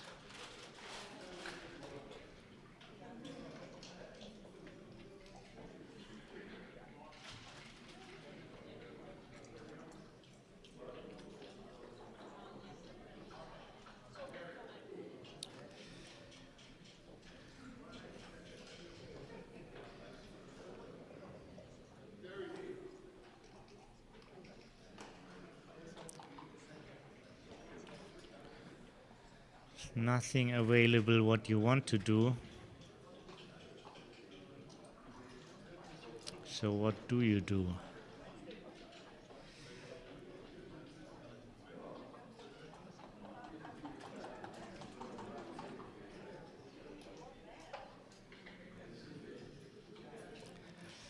Keeping the board is usually the right idea.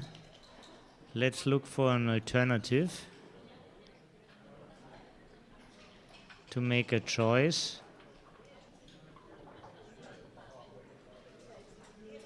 Good idea to slow down and take a picture.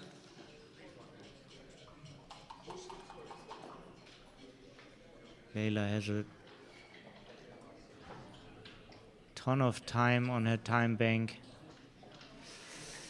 There is another way to play this number. Could be also 11 to the 3.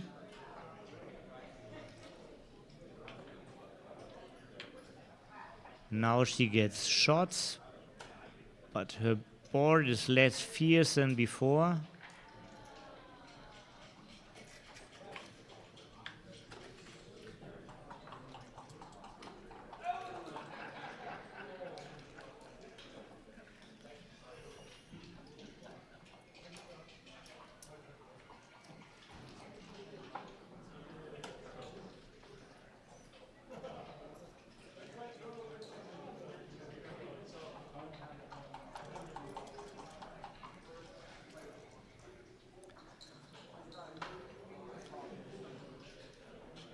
So what Richard is looking for is how does he survive the sequence most often and how easy it is to clear afterwards.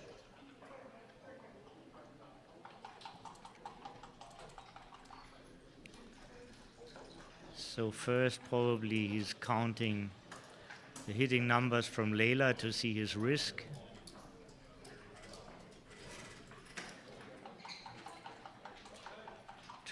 $21, $22,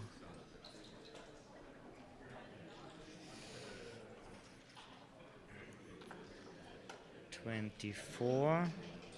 24 numbers hit this way.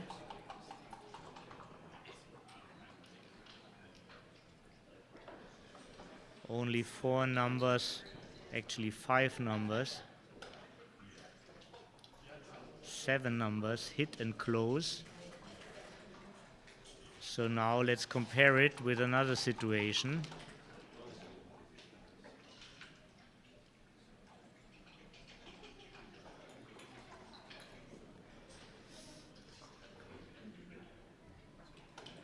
Right away I see this is less numbers which hit and close.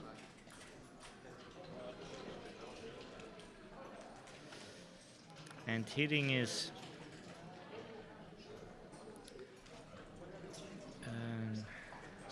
22.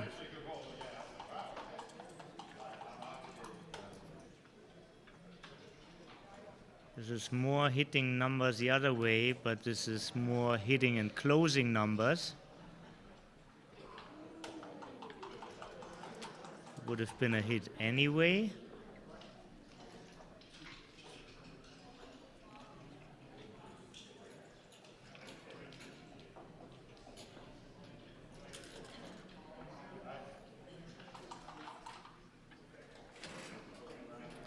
Now Leila needs to return immediately.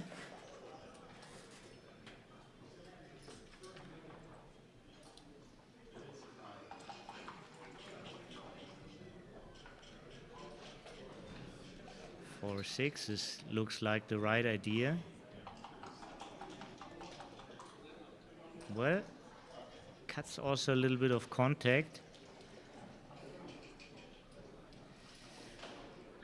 No.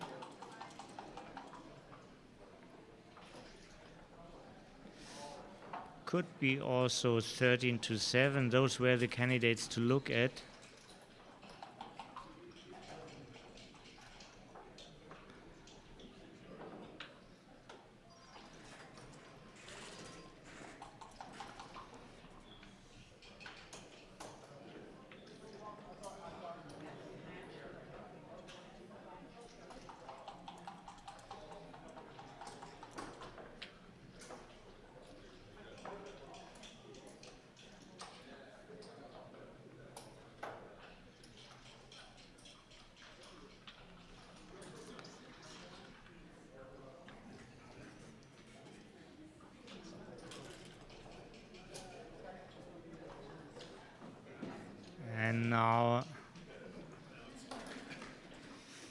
Basically,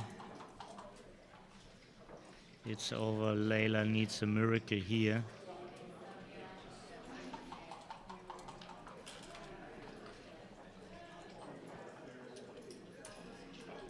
It's less time left to roll a miracle now.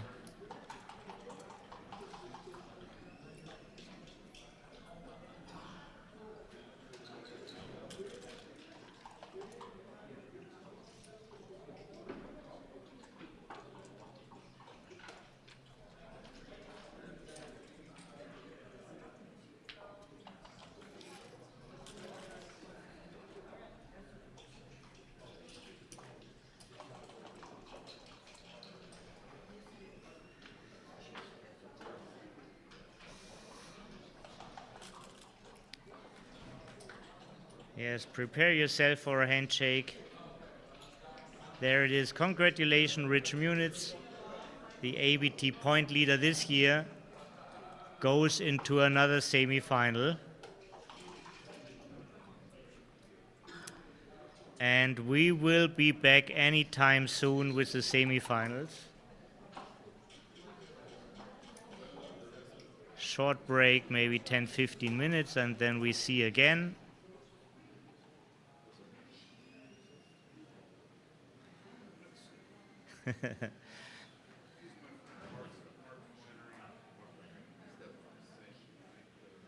Jerry, Ken says you're in the you qualify for the best hat award.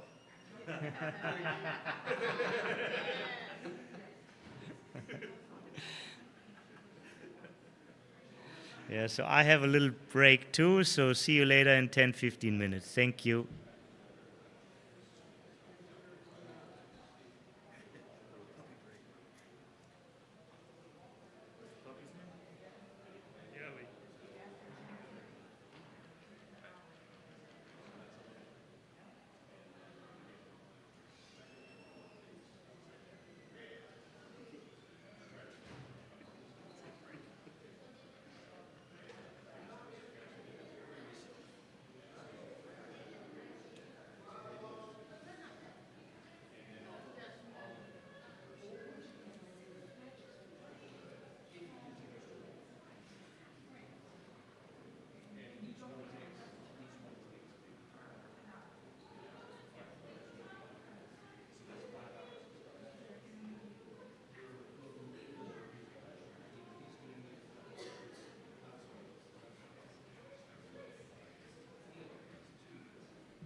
That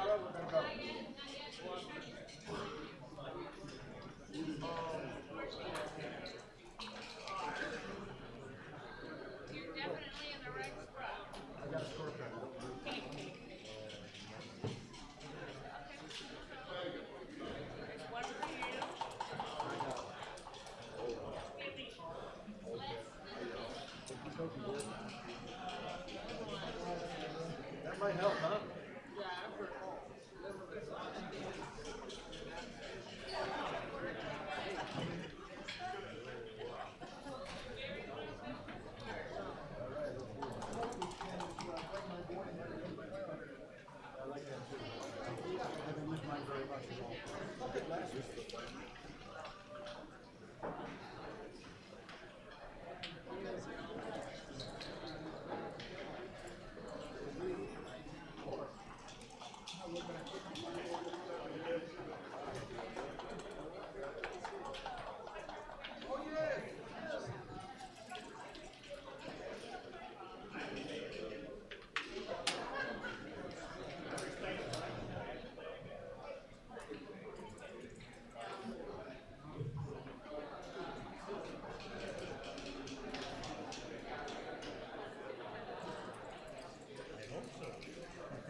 Step on right here.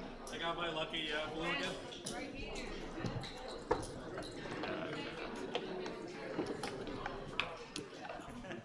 is a really nice board. I love it. This one, yeah. Yeah. Who made it? Oh, this is. Oh, this is Mark Olsen board, right? Oh, I see. It's really.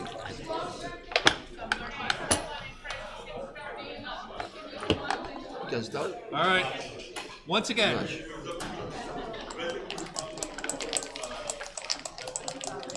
once again, bragging rights is back up for grabs.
Okay, welcome back, folks.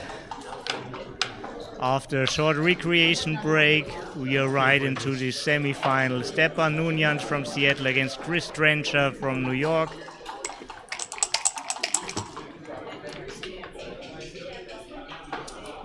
And on the AP channel, Ace Point channel, there's the other semi-final. Richard Munitz against Neil Kazaros, all-time number 1 against all-time number 5. But you're here with me, and this is an exciting match. No cube turn so far.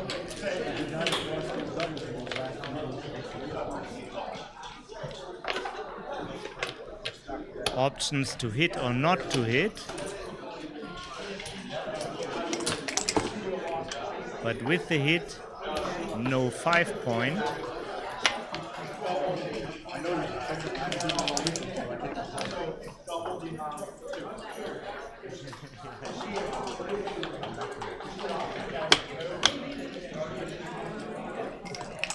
No, not totally, but I'm like a little bit better.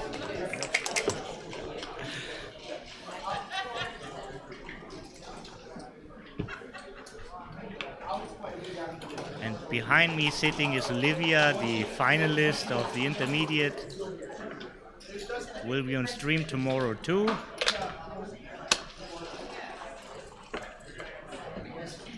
And now Chris takes advantage of the stronger board by hitting,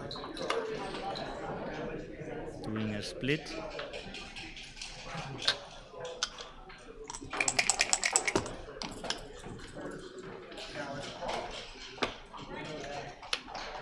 All positional advantages on Chris' side, and he rolled one of his best, hit and cover.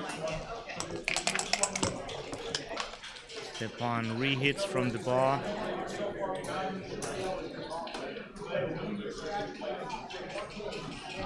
Five-2 is a fine number. Makes the best possible anchor and puts a running man on top.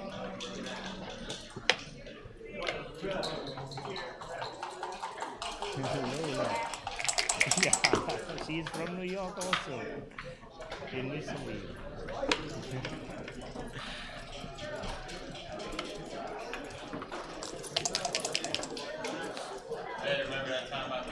I'm also good with Lola.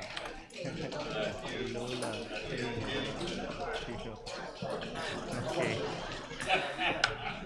And once again, this is a dog-friendly, this is a pet-friendly tournament, this is a pet-friendly hotel. So sometimes you see breaks when pets comes up.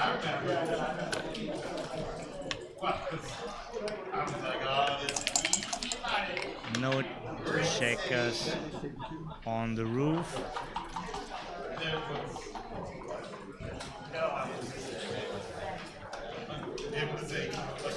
Nine.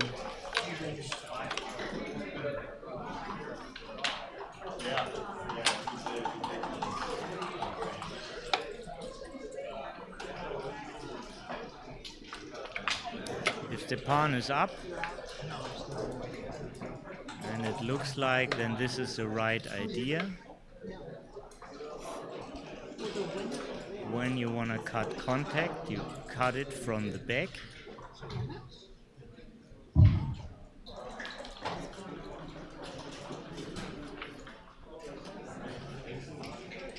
Ian Terry is with us, and Ian, I think you're right.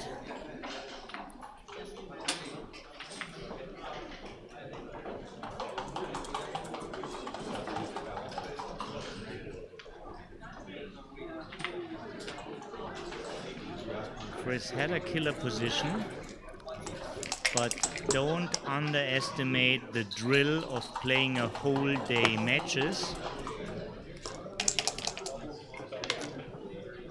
Chris is here already since 3 days, and today I think he played like 4 matches already.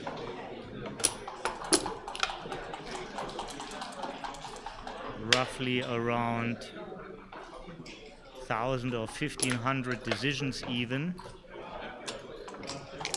And quality needs energy. This is a late night match.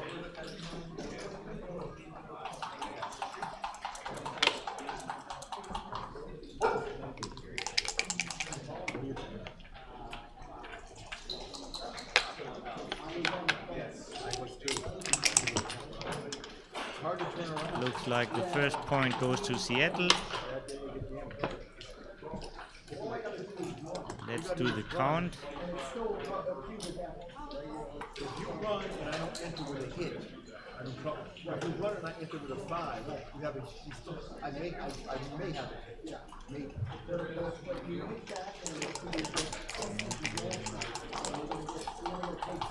Oh, it's pretty even. 2 pips up for Stepan only. You running and you enter with a hit, the whole board is full. That thing back there's a liability. And I can lose that.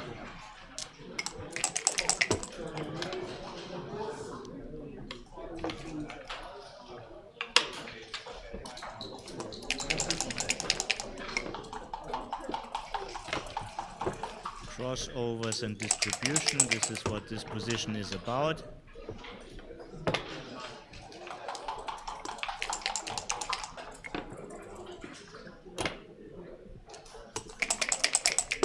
Hard to not gain when the opponent rolls 2-1.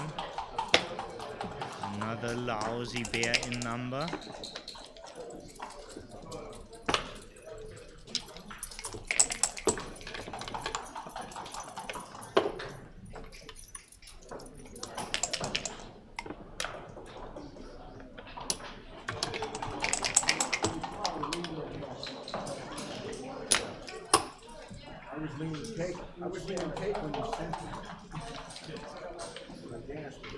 Oh, 3 pips up for Stepan.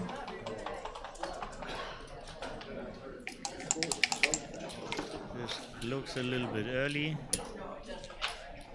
He has more wastage than Chris. Legal. It's legal. Okay. I'm sleeping.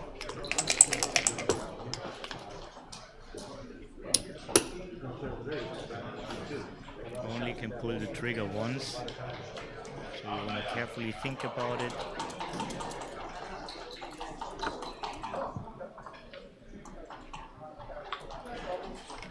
Now is the time. Still only 3 pips up. 11 pips.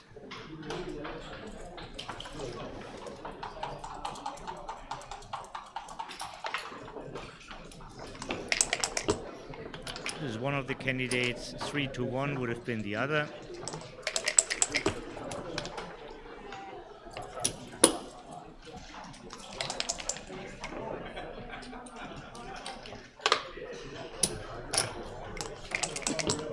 Now Chris really needs to perform.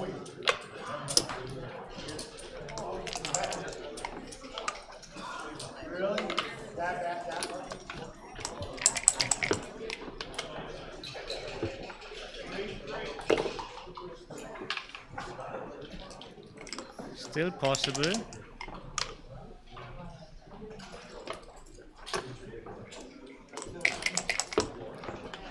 Two off or it's over. This is two off.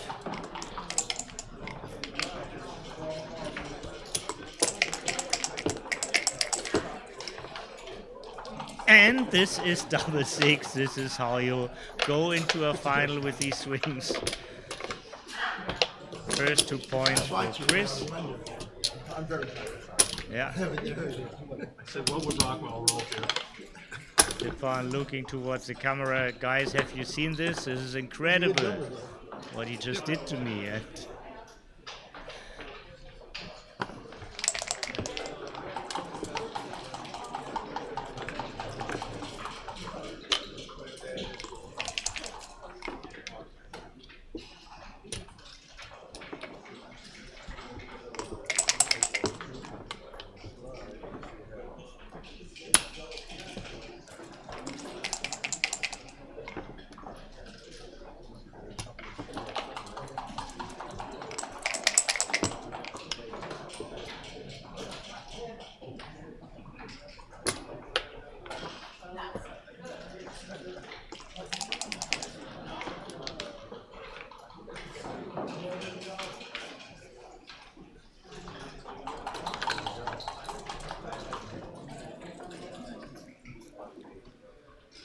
2-1.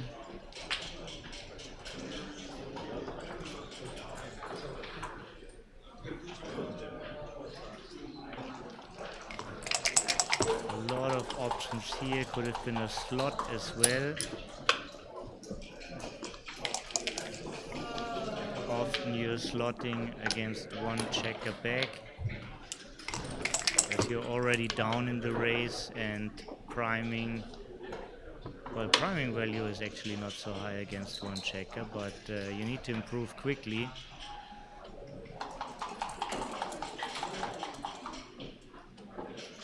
It's all done by natural rolls.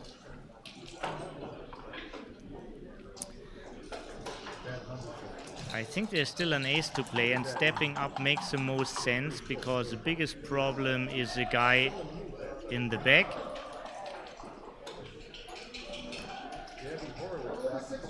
One of the classic strategies is when you escape with one, you want to escape the second two.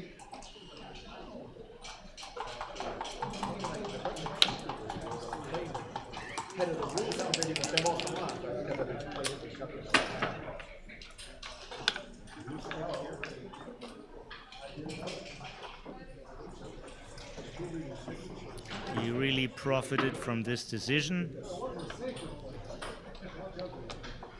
Now having twice as many numbers to hit.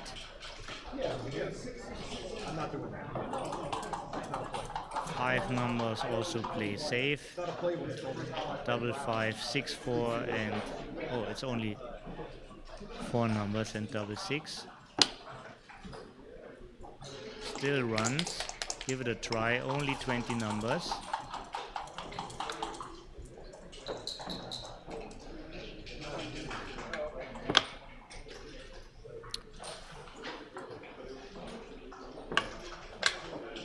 This is a grave.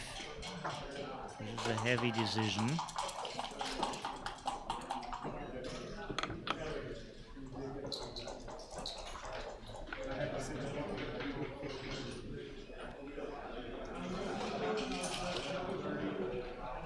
Feels like the cube comes anyhow.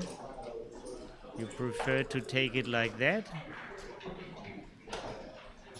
Is it a take it all?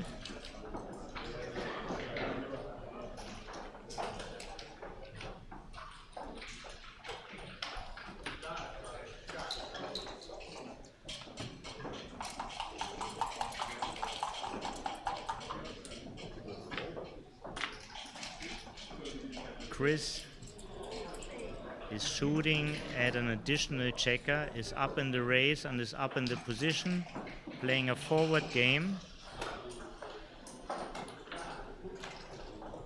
If this is not a double, then what?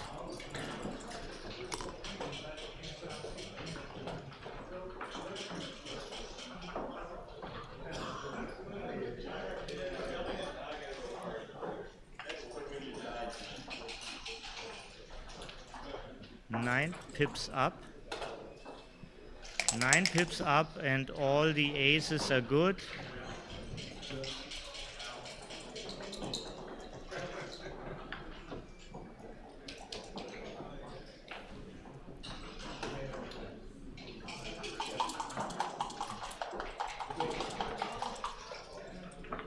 Certainly not too good.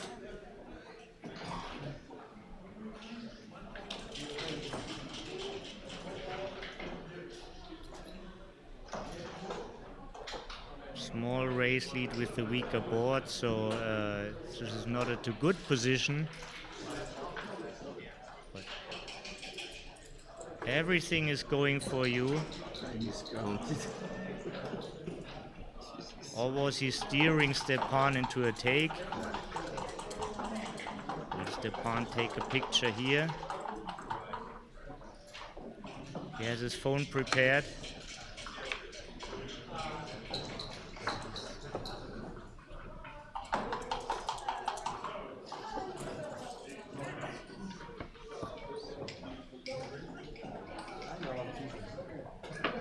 I know I can't.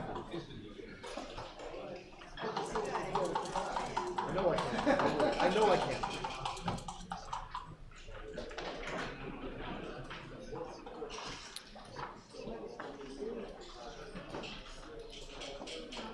What is Chris' bad number really? Can't find a real bad number. Also, Stepan couldn't find a bad number for his opponent, so he simply passes.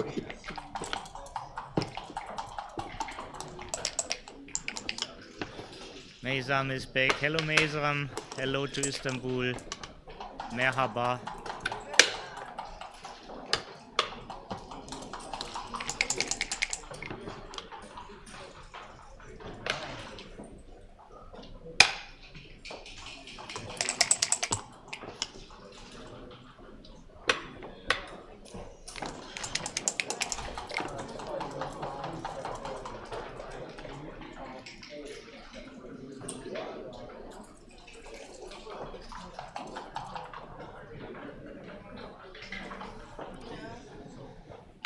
Time to split usually.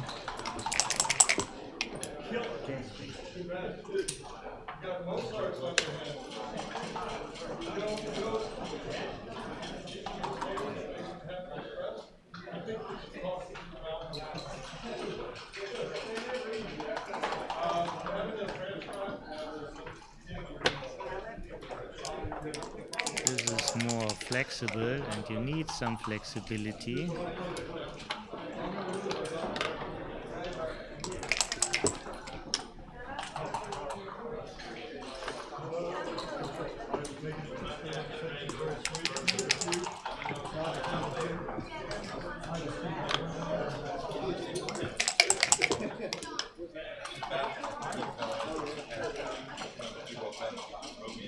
Strengthening the board or hitting on the ace. Let me know.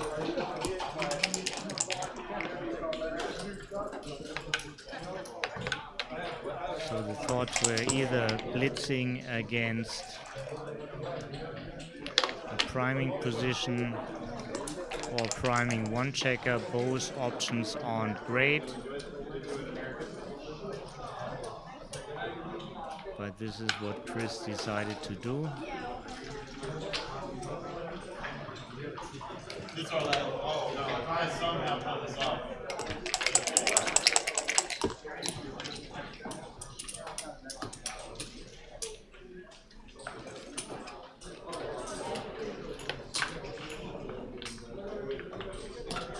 Nothing from the wish list again.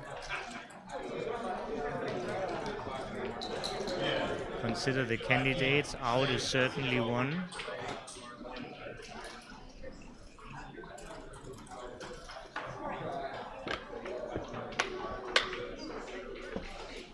This is another option. All 2s, 4s are strong, and 1, 6 is an extra.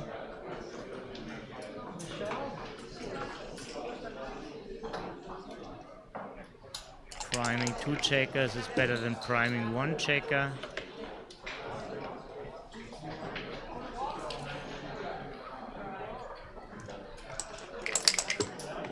But might have been not the best moment to pull the trigger already. Now you cannot just simply make the 3-point. You have to give action. 2s don't grow in trees. You need to step up.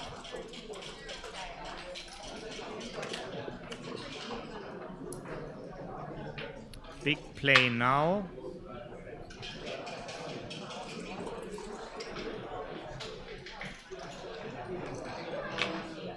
Cube isn't turned.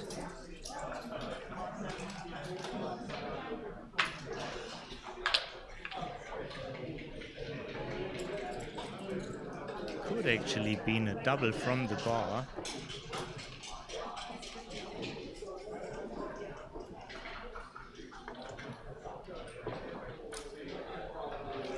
Stepan doubled really quick after this move.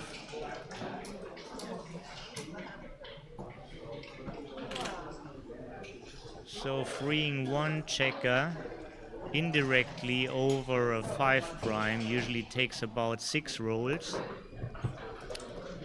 2 checkers like 10 rolls.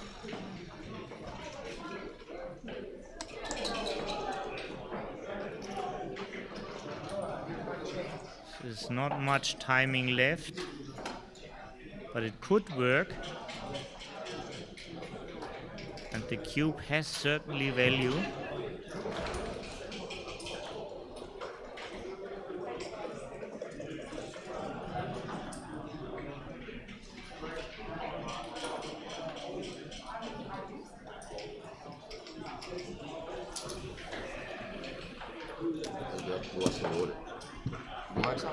I'll take the last one. Thank you. Very effective double by Stepan.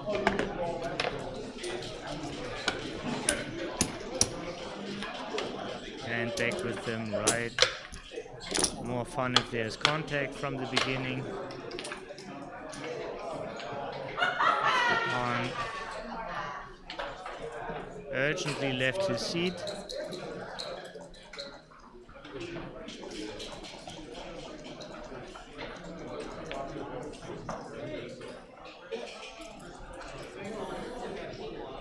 Chris is very serious, high focus, ready to win his second AVT tournament this year.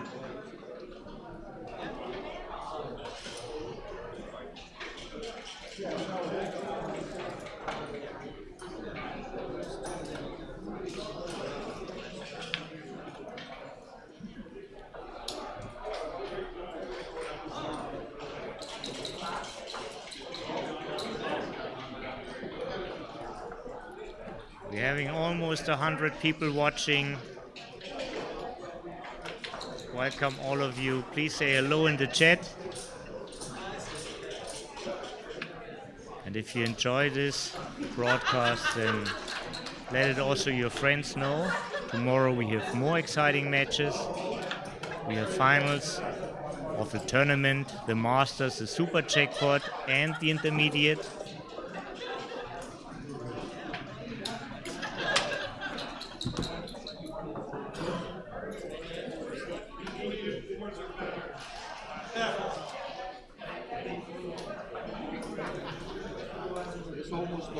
only ice, so I just damp it. Oh, all right, that's fine.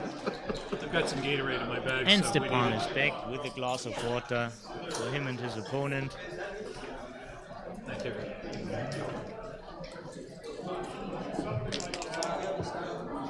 3-1. Got 2 up.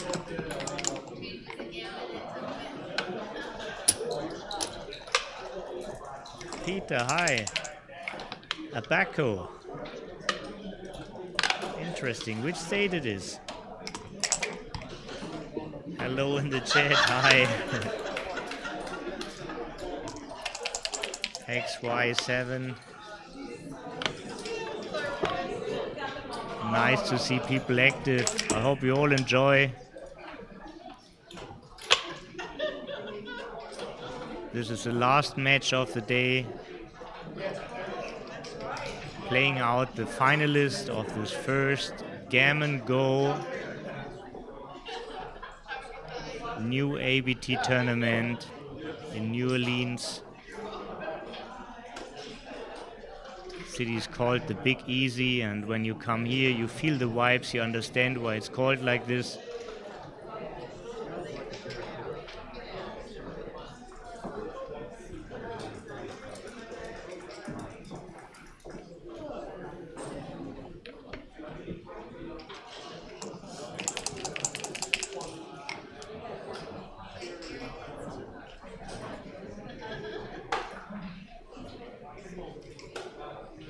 Richard is here. Hi, Richard.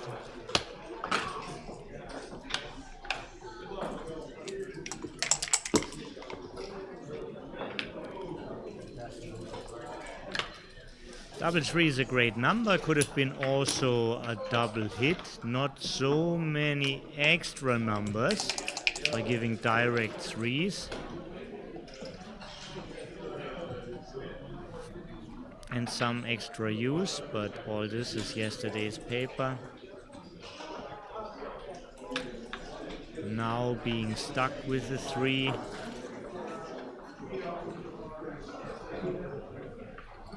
What brings flexibility to the position?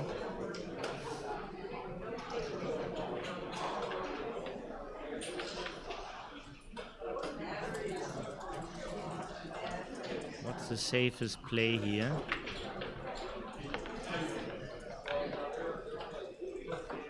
This looks like the safest play.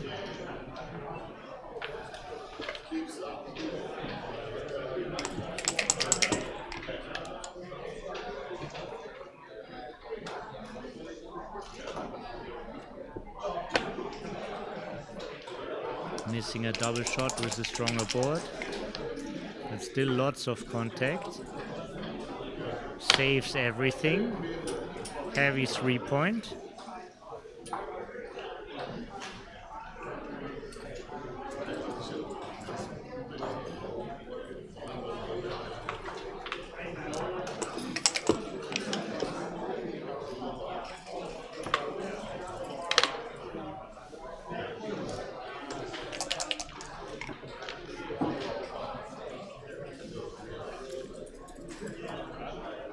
Bringing a spare to the 7 or making the 2. These are the candidates.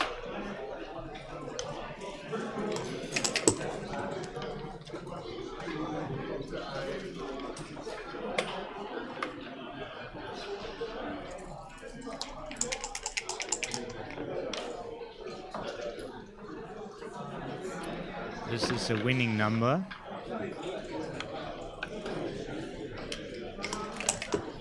Now Stepan just gets a single point for all that work.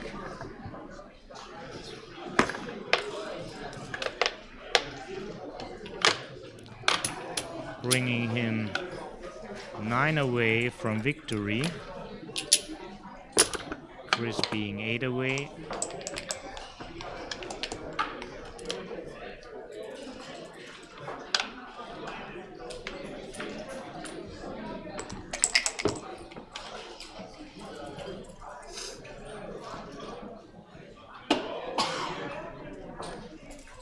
This is a move, fighting for the good points.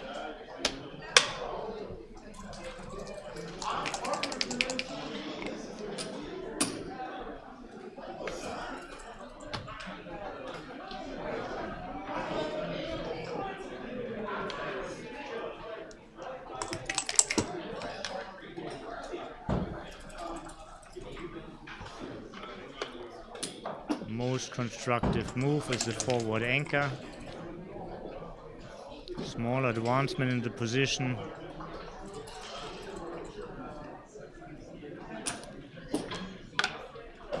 Underdog in the game.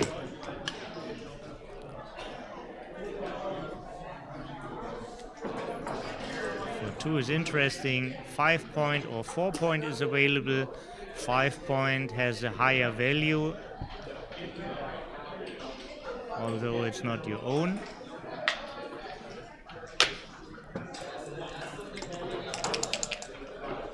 Well done, Chris.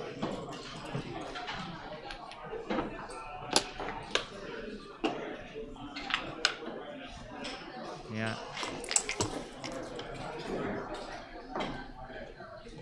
One of 4, the 4 dancing numbers, 3-3, 6-6, 3-6 and 6-3.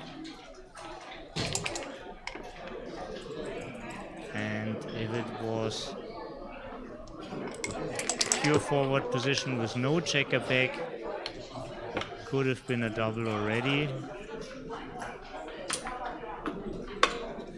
And now you see at the commentator's cam on the bottom, Tara Mendicino,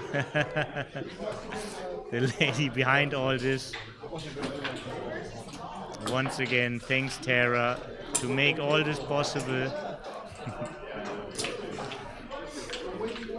Fantastic tournament. People love it. It's a great atmosphere. For all the players from abroad who don't know the AVT tournaments, they have a certain particular charm.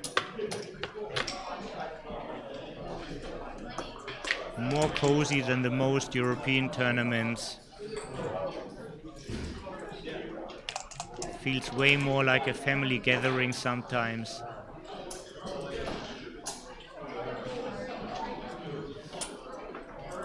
One leaves a shot,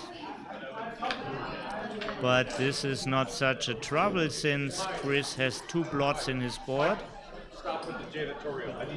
And this looks right. Yes. Also, the ace will cover all the blots and hit, so it's a kind of duplication. Clearing from the rear also. Now we need numbers. What is a race lead worth?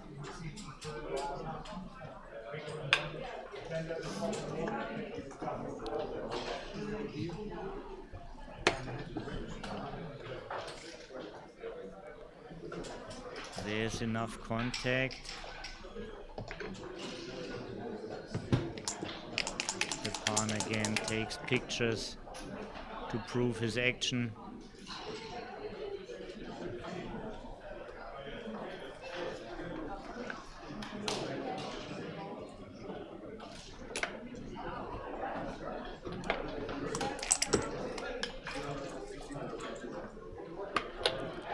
Heavy overstack on the 6, stripped on the 11 and the 8. This is a shot. No way to play the safe.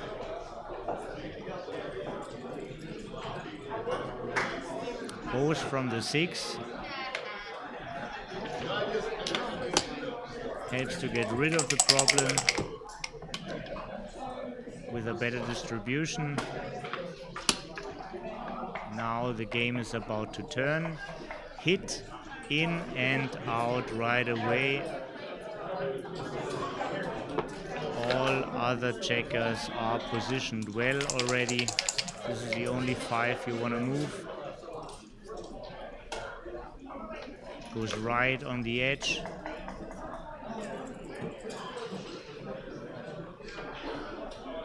Too risky to hit.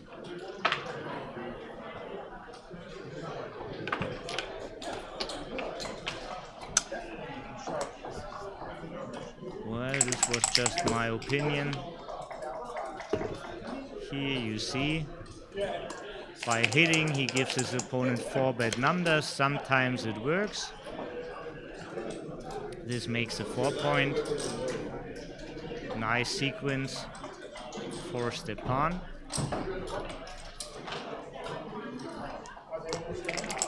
Chris sits there and wonders, how did this happen?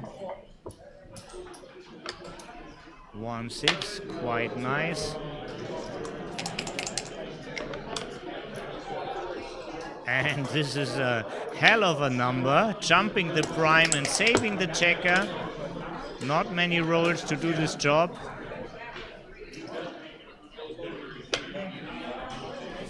(6-5) would have been a hit, 6-4 is just nothing. Question is, do you want to come up?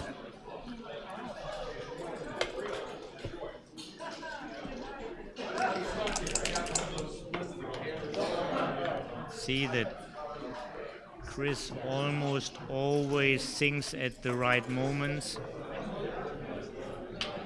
True master of the game.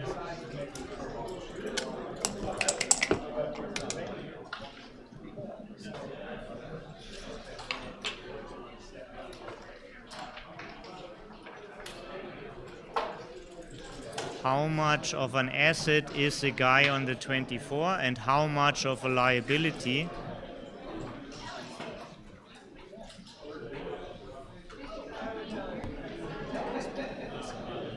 Feels like somehow it is an asset. But 6 is not constructive on the other side. Hard decision here for Chris. Then 8-5.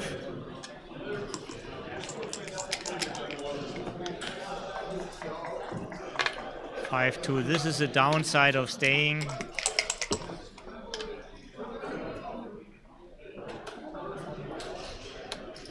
And now he has to step up. Too many gammons if he stays on the 2.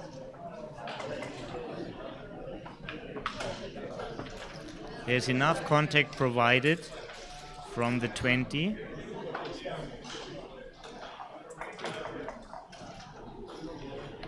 Don't want to get pointed on. Another good decision by Chris.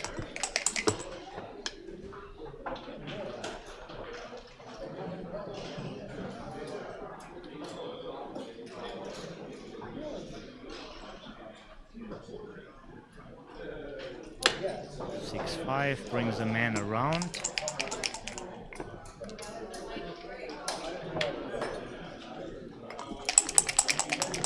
Just a little bit too early for his board, but he would take it gladly. Great kicker with the 6. 2 makes a bar point, just in case.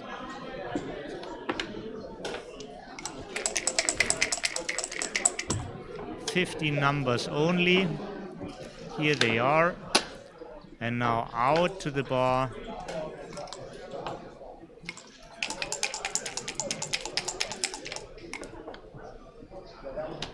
One, 2.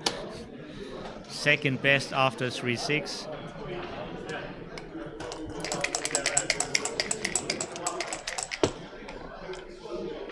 Five right away. These guys roll.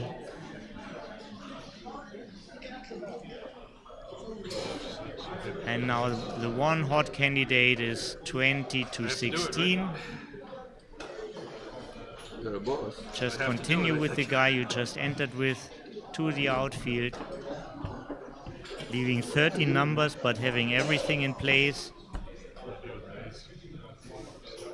And here big numbers play out and small numbers pick and pass. This is the other candidate, of course. But by looking at the whole spectrum, it looks like fewer winning numbers for Stepan if you just hop out.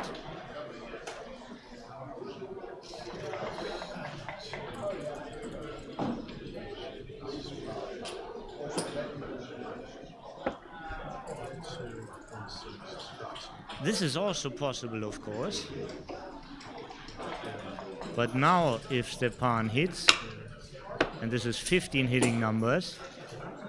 There are a ton of gammons.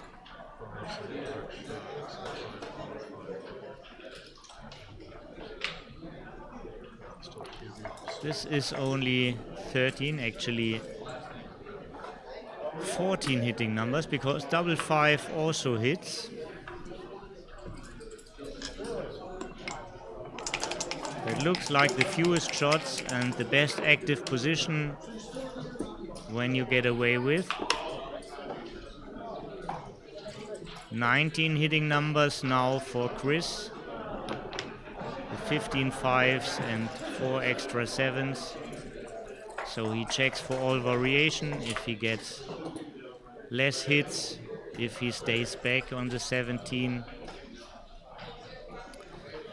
Now this is already 17 plus 3 more. This is 20 numbers.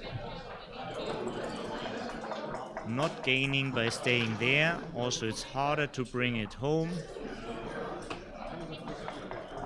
in case you're being missed. Yeah. This is only 19.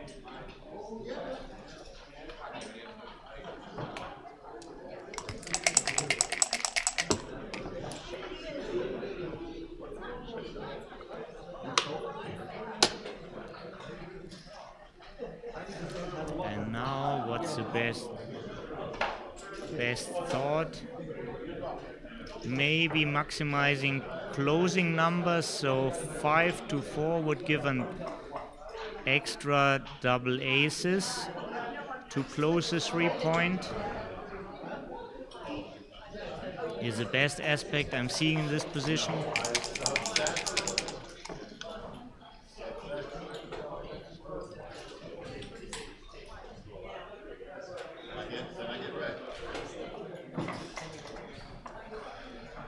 Mohammed, thank you.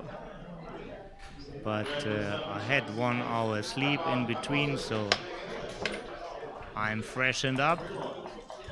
Good choice. And this is a double and a pass. 6 away, 9 away.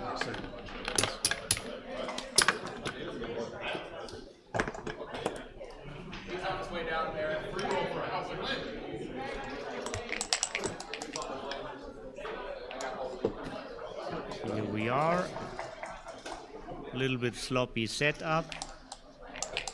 We still got a couple matches. Let's not even talk about that in front of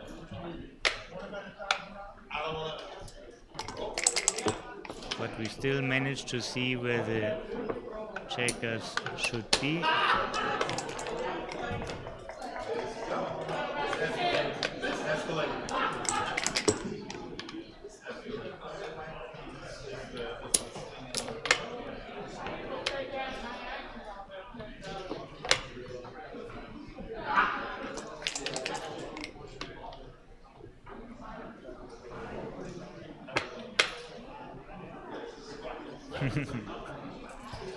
And we see this often, that he makes a move, reaches quickly to the clock, but doesn't hit it, and then goes back and look at other stuff. And now he just moved the other stuff.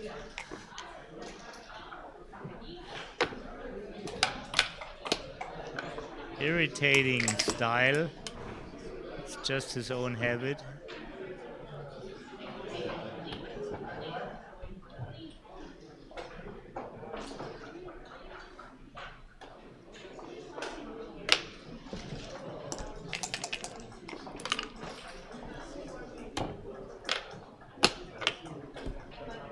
Now you can move quickly.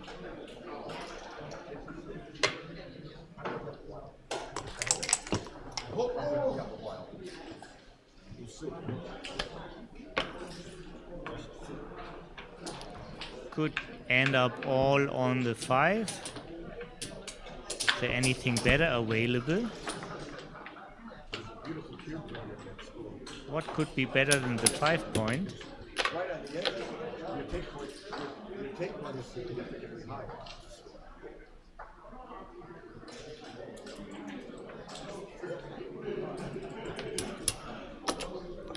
It's especially now since hitting is going on. Still have a pointless board. And Stepan can hit you now where he wants you to hit.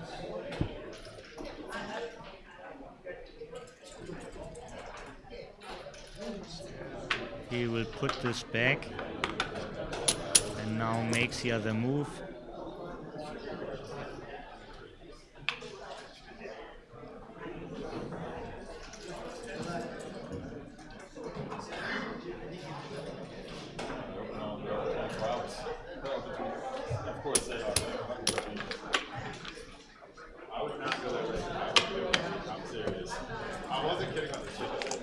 Always good for a surprise.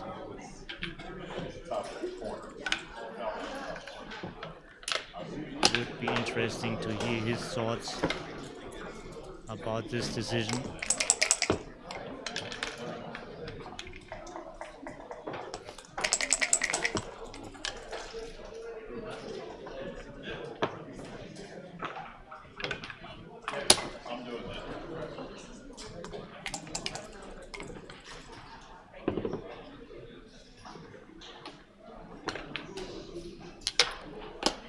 Interesting observation,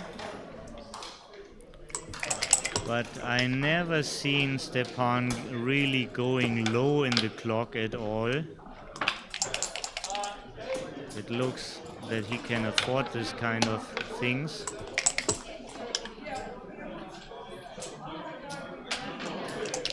But I will keep an eye on it now.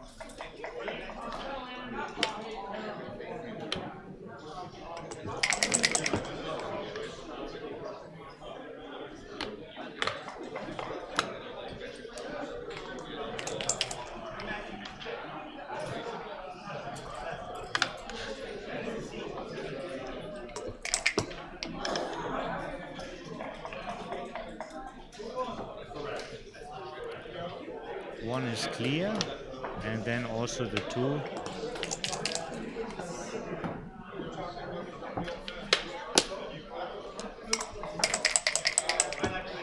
Cube action can come up.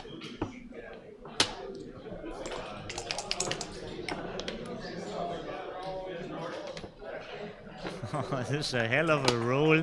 Hits and makes the infield point.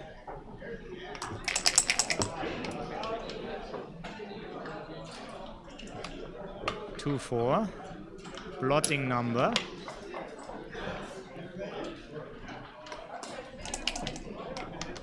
Eight shots in the outfield, and maybe just 21 to 20.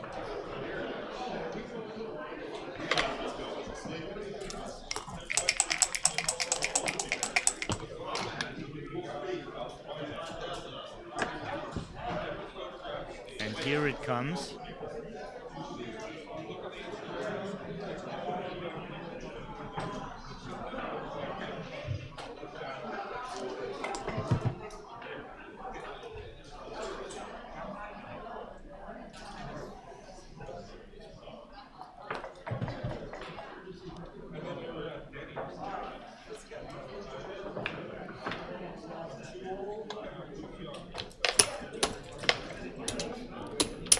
Important point for Stepan.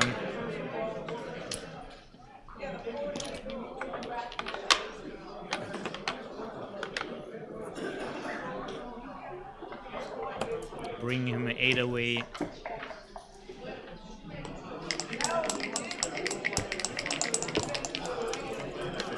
Eight-point swings are possible. We've just seen it last match when Chris won against Roberto.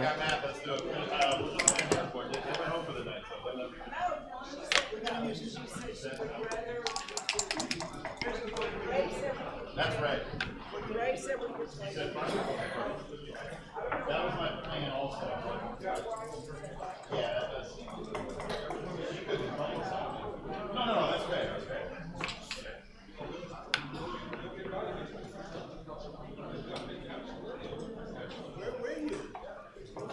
The 4 is actually the clearer play. Yeah, she has enough.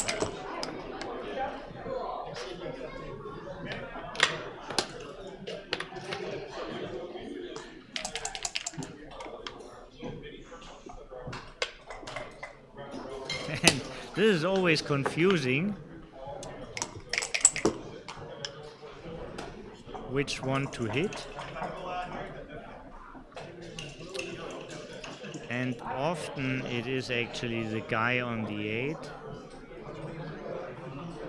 Just from observation. I'm not sure if I really uncoded this pattern enough to talk about it.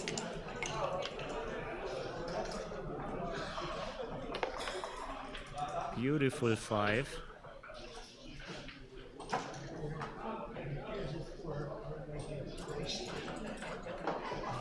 So either hitting or 13-10.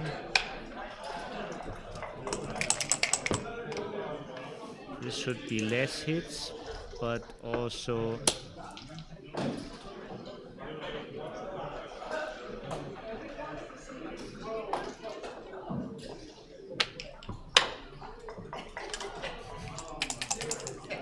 now the whole thing goes quicker. We see everybody's a little bit tired.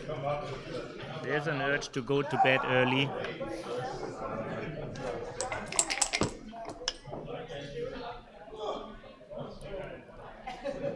Both don't want to overthink the positions.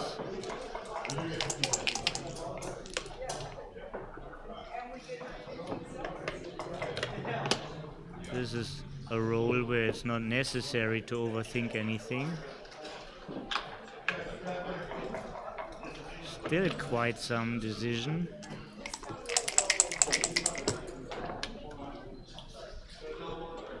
That looks like top choice. And now 5 prime slotted. Gammon's possible.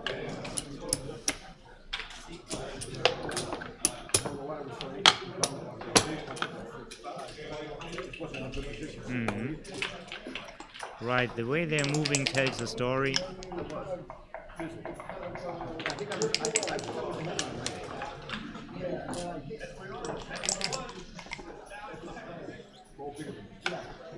Can't tell it by the mimics.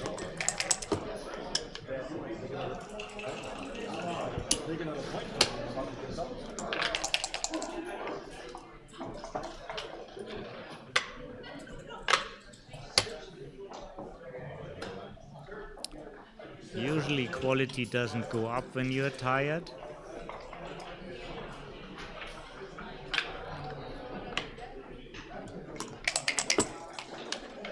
And this is a very important match.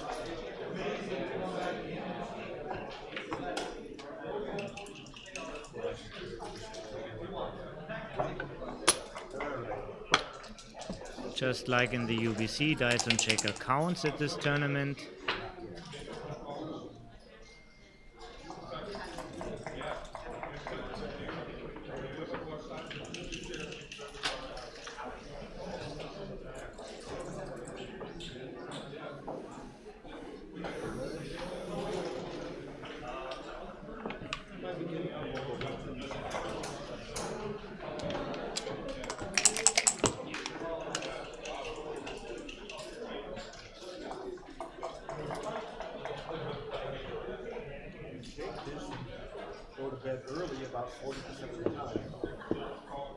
Okay, hitting on the 20 and then look for the rest, just continue. Most reasonable to then.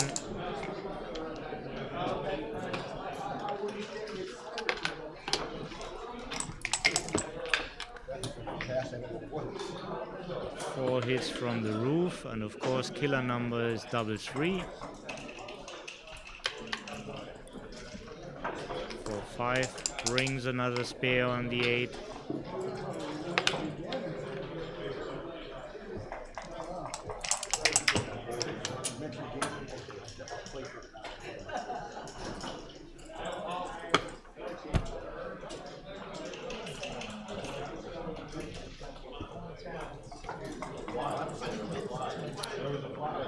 What are the alternatives and how fruitful is the contact if you decide for?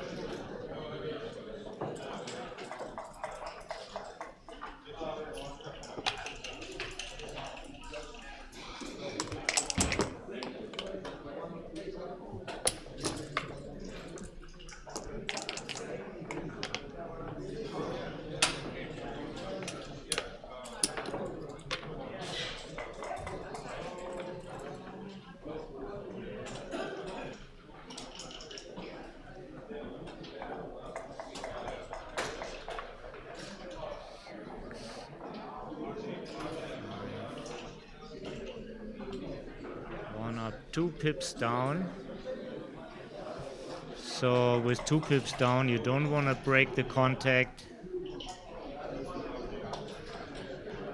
Move it all back, and you could have an insta-strong board with 4 points.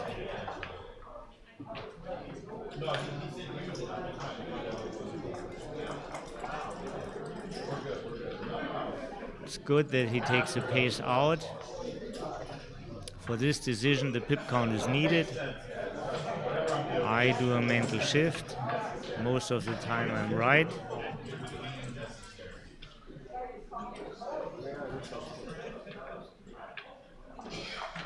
Mental shifting is also the method Falafel used to do, and I think Mochi is using this method as well. Other players like Steve Sachs doing a total count.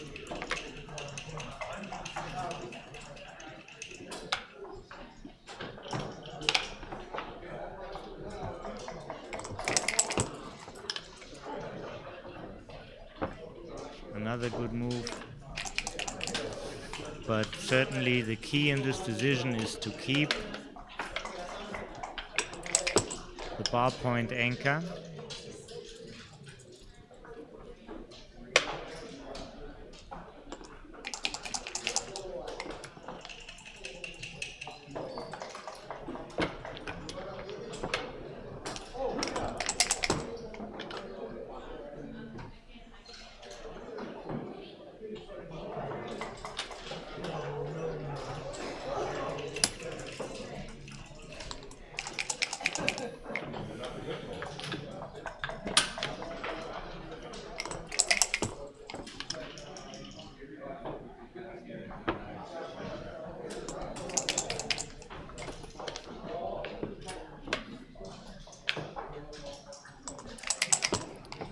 Double 6 is a blotting number, the only blotting number I see at the moment.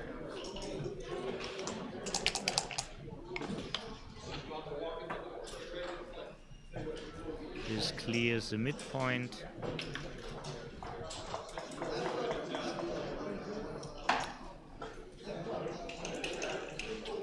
The midpoint hardly provides any advantage. The only thing he's good for to stop aces.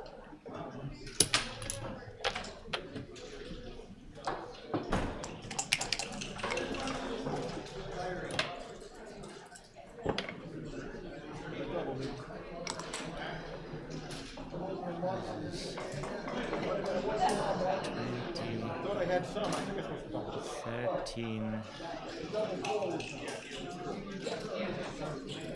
13, 10 pips down, and long crossovers, very strong double.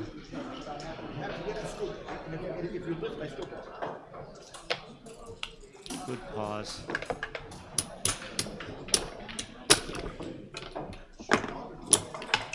A 2-minute break. And now it's time for a break from Chris.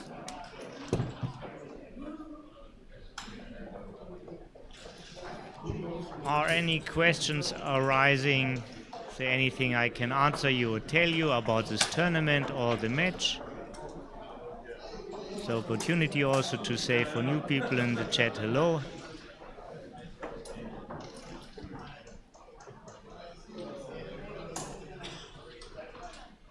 I just can push what I said before. This is really lovely to be here. New Orleans has really particular vibes. You know why it's called the Big Easy. When you've been here, you feel immediately relaxed. Thank you, Peter. I feel honored to be here. I enjoy this really a lot.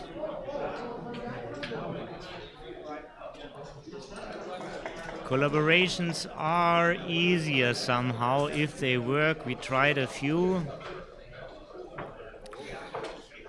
What I have a hard time to do is to collaborate when people rush into a match, when I'm already about to tell a story and then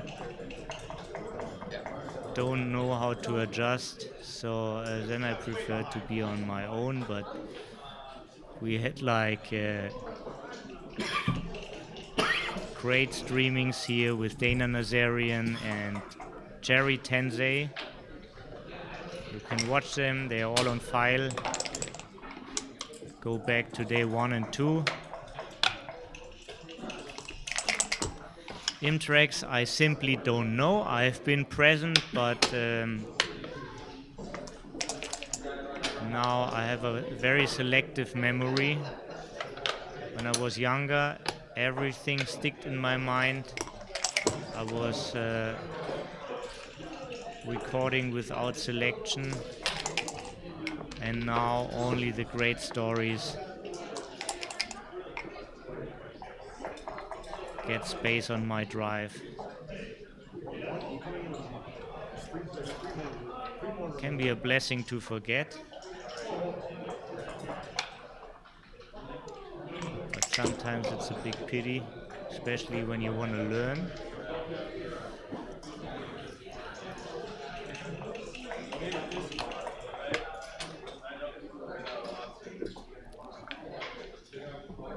This is the right idea at that moment.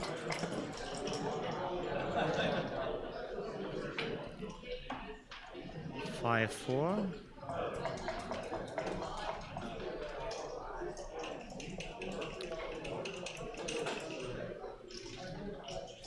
And this is interesting. Very often you walk out from the, but here very often you would go like 23 to 14. Here it feels more like you have to go from 24 to give yourself a better field coverage.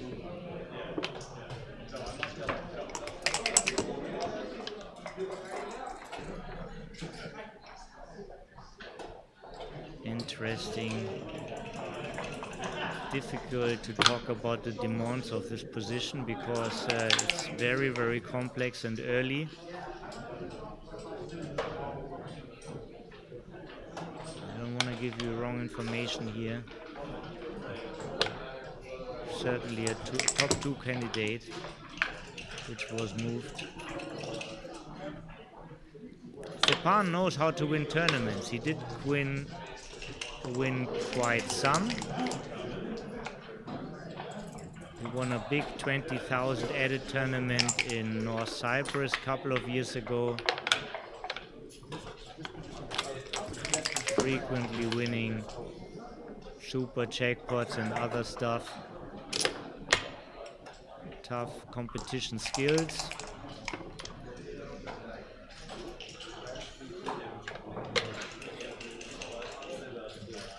Fantastic roll.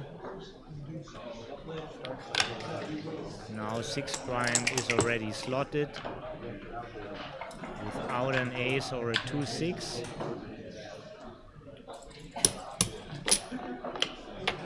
The game is over if Stepan decides to end it.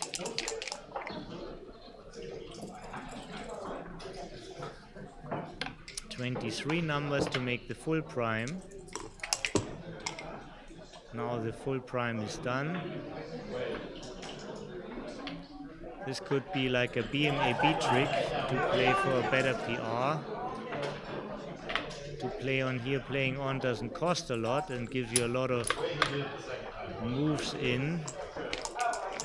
But in this match I don't see the practical use. It would just prolong the game.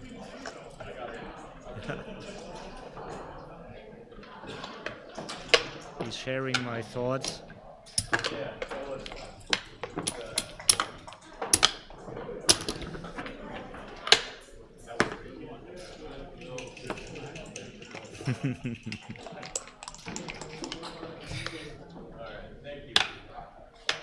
Yeah, you have to qualify for the Calcutta. I didn't. I'm just a talker here.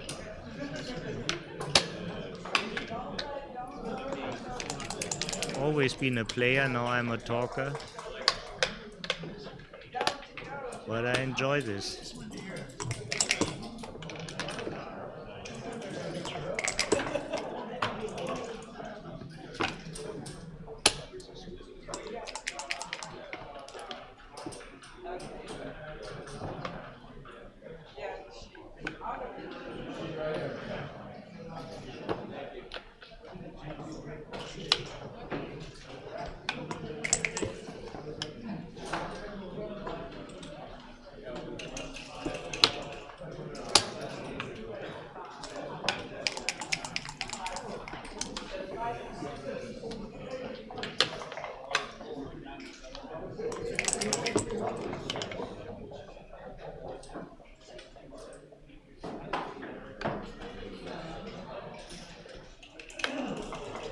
This is the move.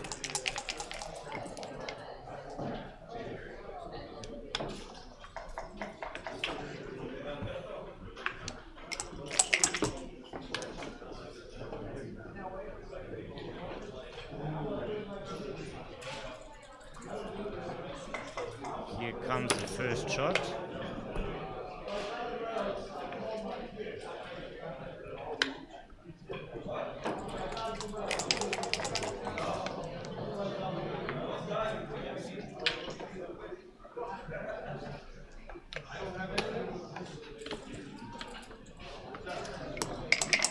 Nice idea by Stepan.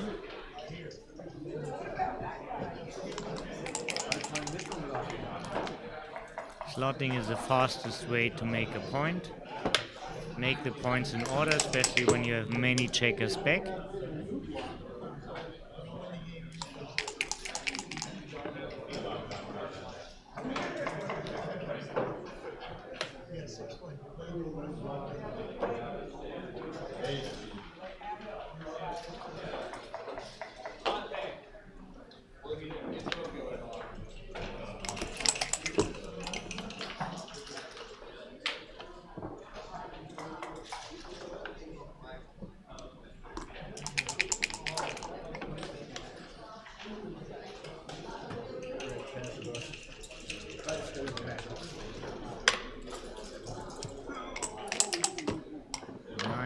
Hitting numbers, including 6-5, but you rolled one of the 17 others.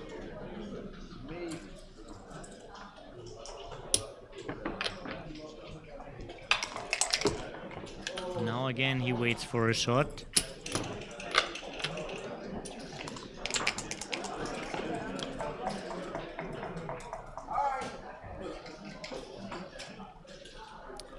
Nothing run, all is stuck.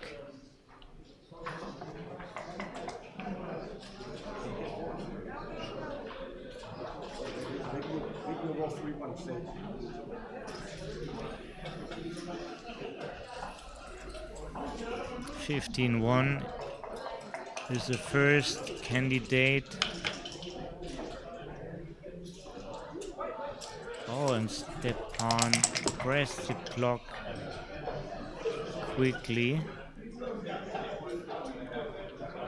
hits and saves the blot. No, it's not possible to hit and save the blot. Only double hit is possible, or clearing this point. And it depends how much he is up in the race.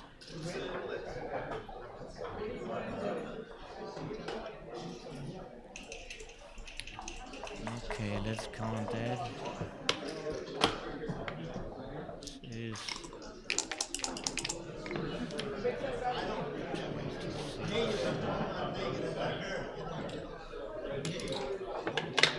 26,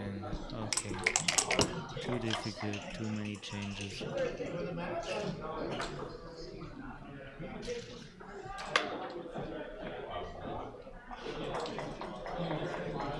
There's flexibility, 8-2.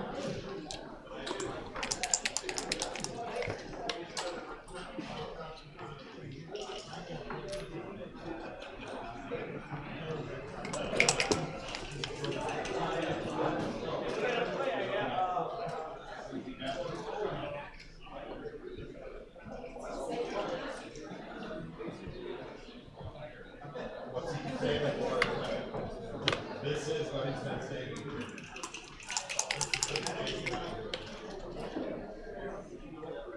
And we really need the pip count.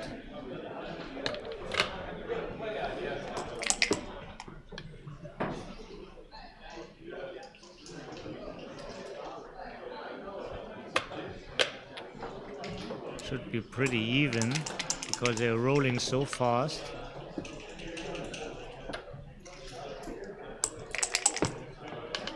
Either it's even or Stepan is up. Not anymore.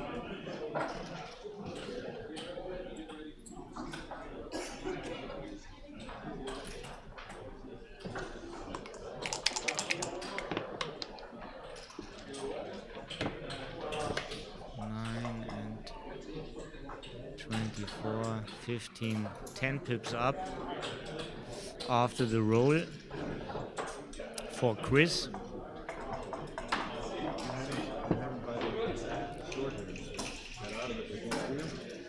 Just another double pass.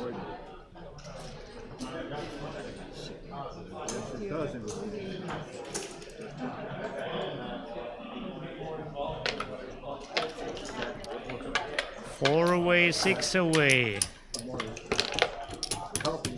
Coming closer towards the end.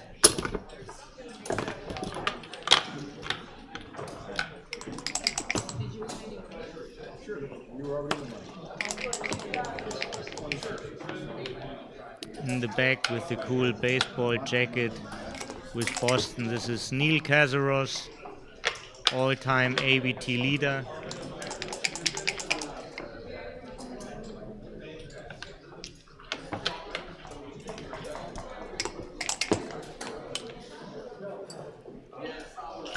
Who is watching this match.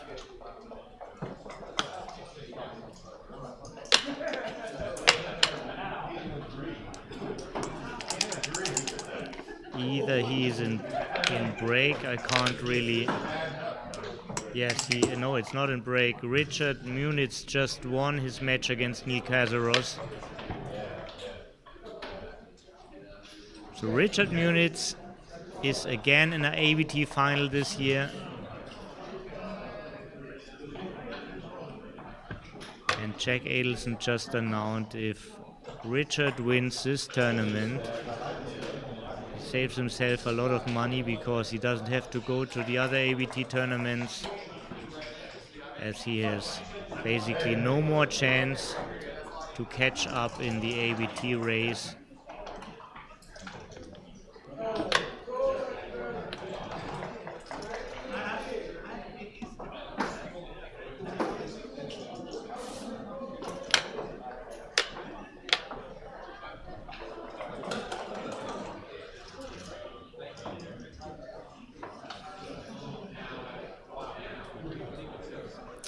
Yeah, I just saw it. I saw you watching on the other match.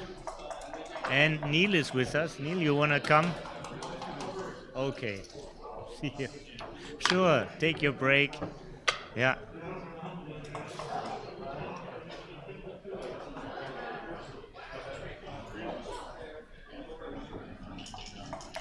Neil Kazaros, a true backgammon legend.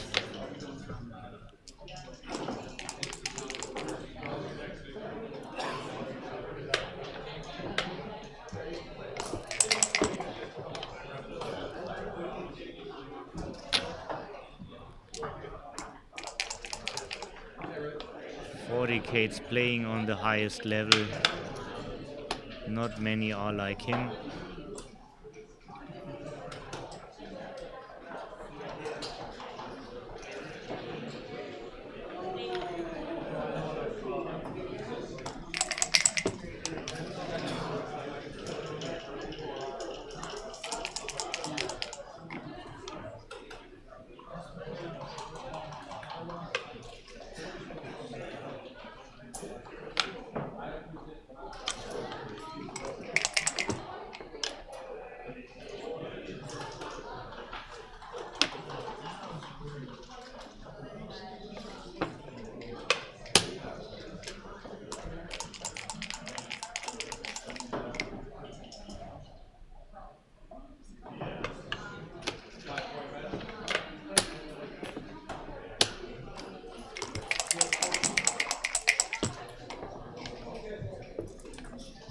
important 3. Prime against prime.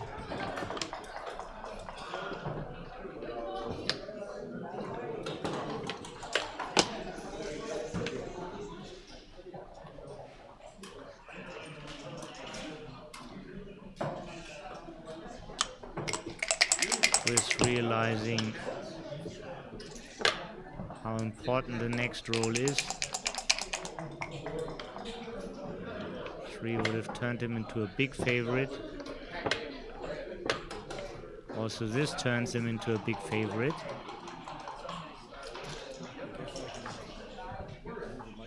Yeah, one of those.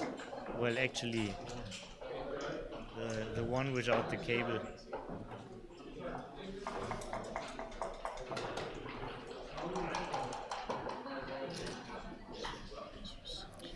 And with us is now Neil Cazaros.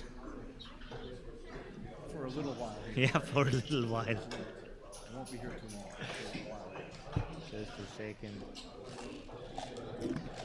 Oh, you're on. Thank you. And here he is, the man with the coolest jacket. Why not Chicago? Why Boston? Because I wanted a jacket that fit me. And Chicago doesn't fit you? Well, I wasn't at a store that had a Chicago jacket, so I bought this one. 'Cause I needed a jacket. Out of necessity, okay. Exactly. Okay. No cube action. And you think he should have cubed? Well, No, what do you think? Did he think he was too good? Did he think he wasn't good enough? This is. What about here? What about here? Right.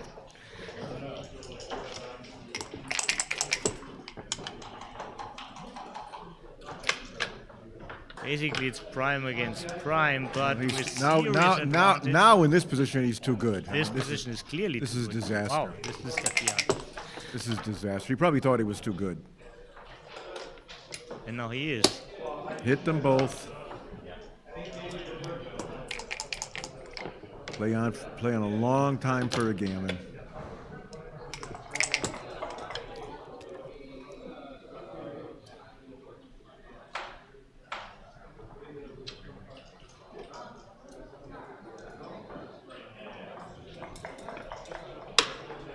He's playing to collect more checkers. Neil, how do you like this tournament? So far, I like it. Have you been to New Orleans many times? No, I've been here. I was here once in 1983 for a tournament Les Boyd ran called the U.S. Open, and I finished second. 42 years ago. 42 years ago, yeah. Martha Gaio told us that she ran tournaments here more than 40 years ago. Yeah, those were, I think, local tournaments. Exactly. Club tournaments. Club tournaments. Because Martha's from this area. Look at this. He's may make a game out of it. I doubt it. It's just so hard to make any game out of this.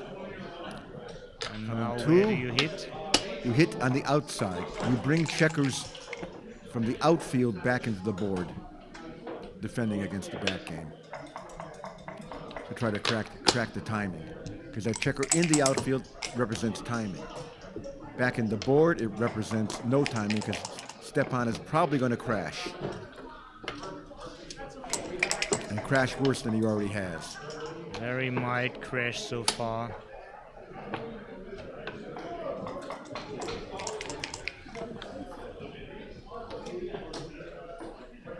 You think they play this pace because they're getting tired?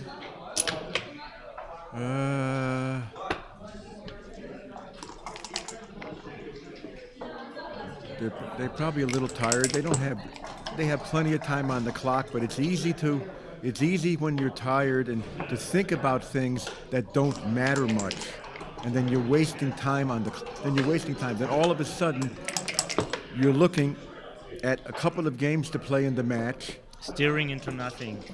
And yeah, and you have 2 minutes left on the clock with 2 games to play.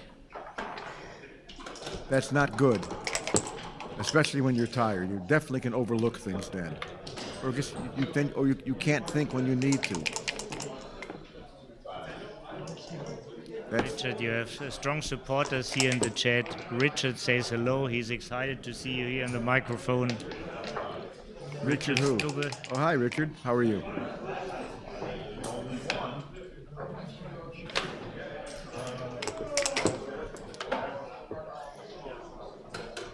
You see how the ace-deuce back game can simply just, hard to time. Looks like a pre-clearing concept here. I'm not so sure. Although he doesn't want to hit with a 6, unless you can cover. Pre-clearing worked. Here's the problem, though. He had no spare on the 6 point. So now that's why I would not have pre-cleared. I didn't like it because he had no spare checker on the 6 point. So next time when he rolls a 6, he leaves a blot. He has to bring the checker in from the 7 point and then bear the 6 off, leaving a blot. Unless he rolled specifically 6-1. It's a common mistake I see people make when they're bearing in against ace point games and stuff. So here he's still unlikely to lose, but he could definitely lose this game.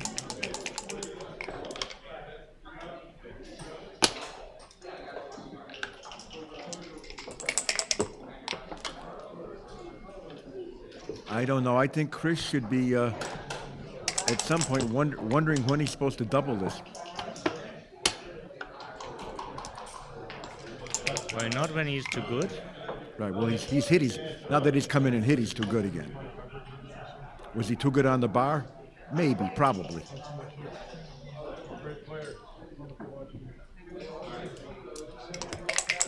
Definitely too good now. Oh yeah. And look at this. 1, 2. But gets 2 men off. 2 men off. That's a fine roll. Yep. And that's where this is forced play, of course.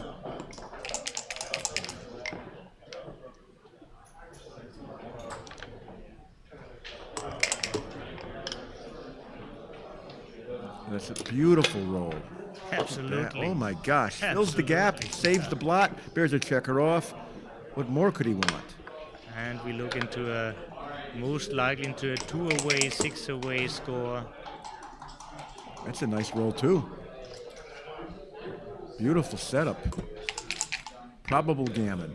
No guarantee. That'll help him save it. Needs big. Famous quote, there's nothing like a guaranteed gammon. No, there's no guaranteed gammon here. He might get hit. He has to not get hit. Right. To win his gammon.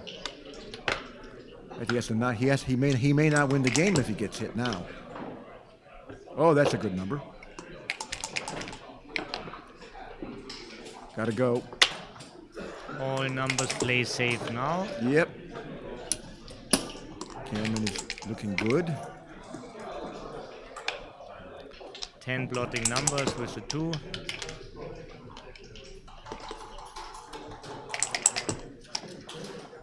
Yeah, always That's roll one of the them. back ones on the side. 2 off is the call of the moment. 2 off is the right play. Gotta go. And looks like a gammon, as we predicted. 4 crossover against 2, but there is a chance. He needs to roll an ace, and he needs a double. Yeah, double 3 or better will do the job. Right. Double 5 won't do the job. He should have slowed down on that play. I think he misplayed it. I think he misplayed the double 3s. And now Stepan can double extremely early whenever there are gammons in the air. So almost like it. 4-away, 2-away, almost. Almost. Not quite. Not quite. What basically changes that not all of these doubles turn into passes, or less doubles turn into passes. Correct. But the doubling is pretty much the same.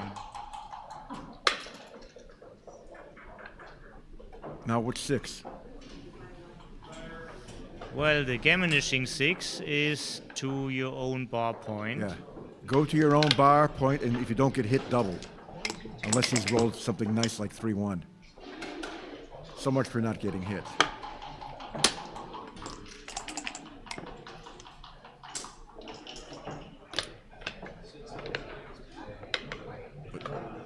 I know these guys are playing too fast, both of them.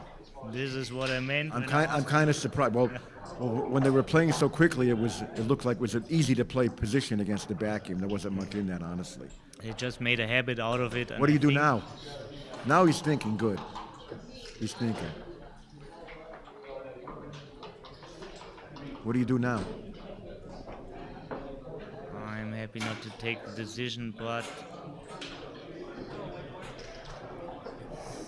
I think I would just play safe. Yeah, 13-8 and then step up from the rear. I don't like stepping up there. But it's the best you can do. But I don't like leaving blots either. Right.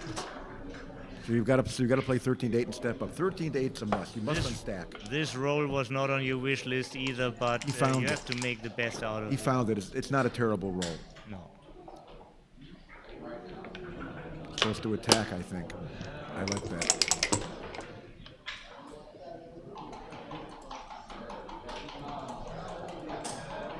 Just try to run, cut contact. Should he have run? I think so. At least it was my first instinct. I wasn't sure. You got to look at the race and everything too.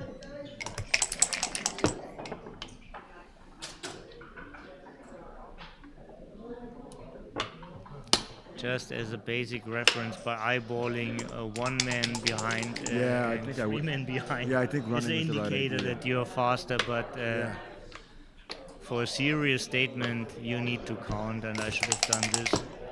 Also getting a little bit tired, have to admit. Well, you should be tired. You've been doing this all week.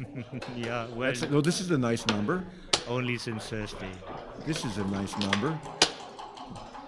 Absolutely. That's not a nice number. He needs a 5 now.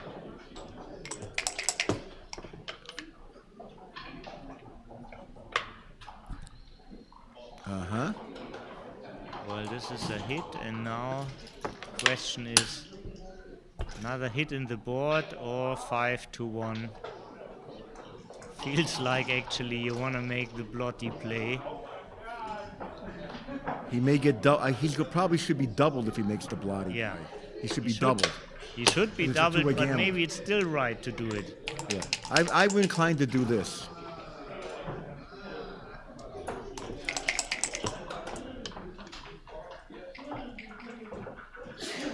Now makes a point and hits. Now I go for the blitz.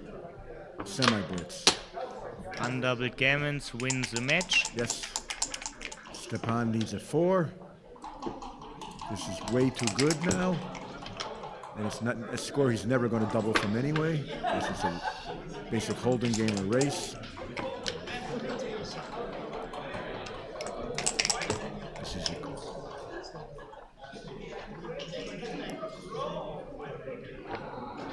get out and bring a builder. Good play.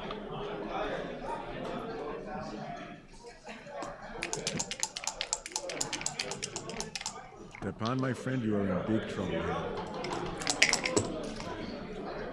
I think he realized. Yes. Run around, slot the bar.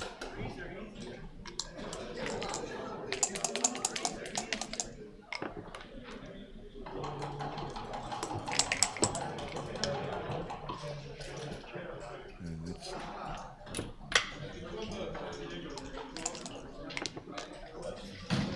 going to be all she wrote here soon. The end is coming. And the 5 also. The end is coming. Get out of there. Yep, come home. They're off. Bring it in.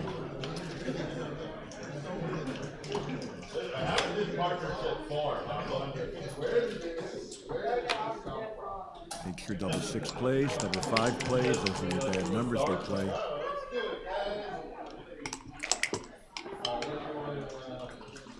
Double 4 plays. He'll find something good. 2, 3, and in 4. Yep. Fantastic. Lovely Great play. distribution. Yes.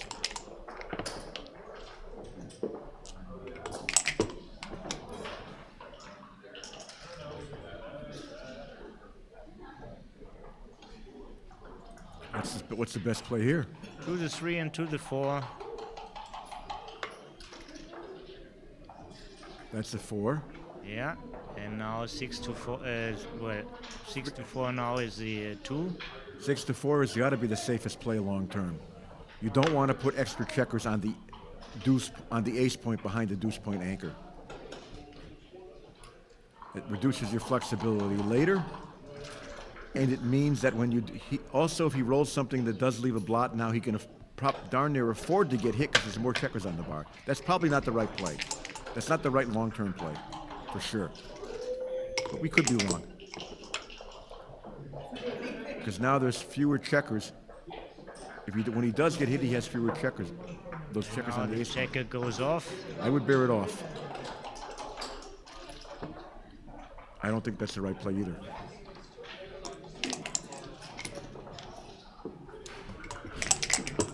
One thing to keep in mind, if you Now you're clear. If you do leave a shot, you want to have a couple of checkers off. Exactly.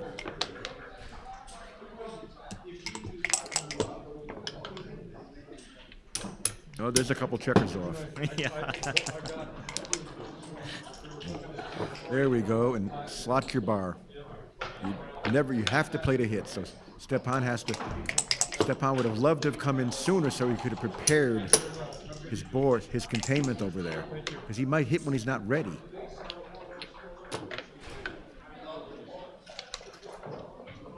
Some bad numbers here. That's not one of them. Oh my gosh. So it looks like we're going to have 2 New Yorkers in the final, Richard Munitz and Chris Trencher. From the Big Apple to the Big Easy. Yes.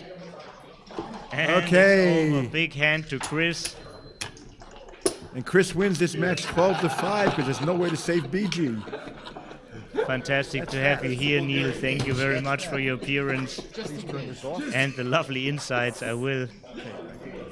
Good luck in the final. Thanks everybody for watching, and tomorrow we are back Oh, great. as the schedule says. Either it's 10 or 11 o'clock, and I need to go to bed right now. And hope to see many of you back. Thank you very much. Good night from New Orleans. Bye.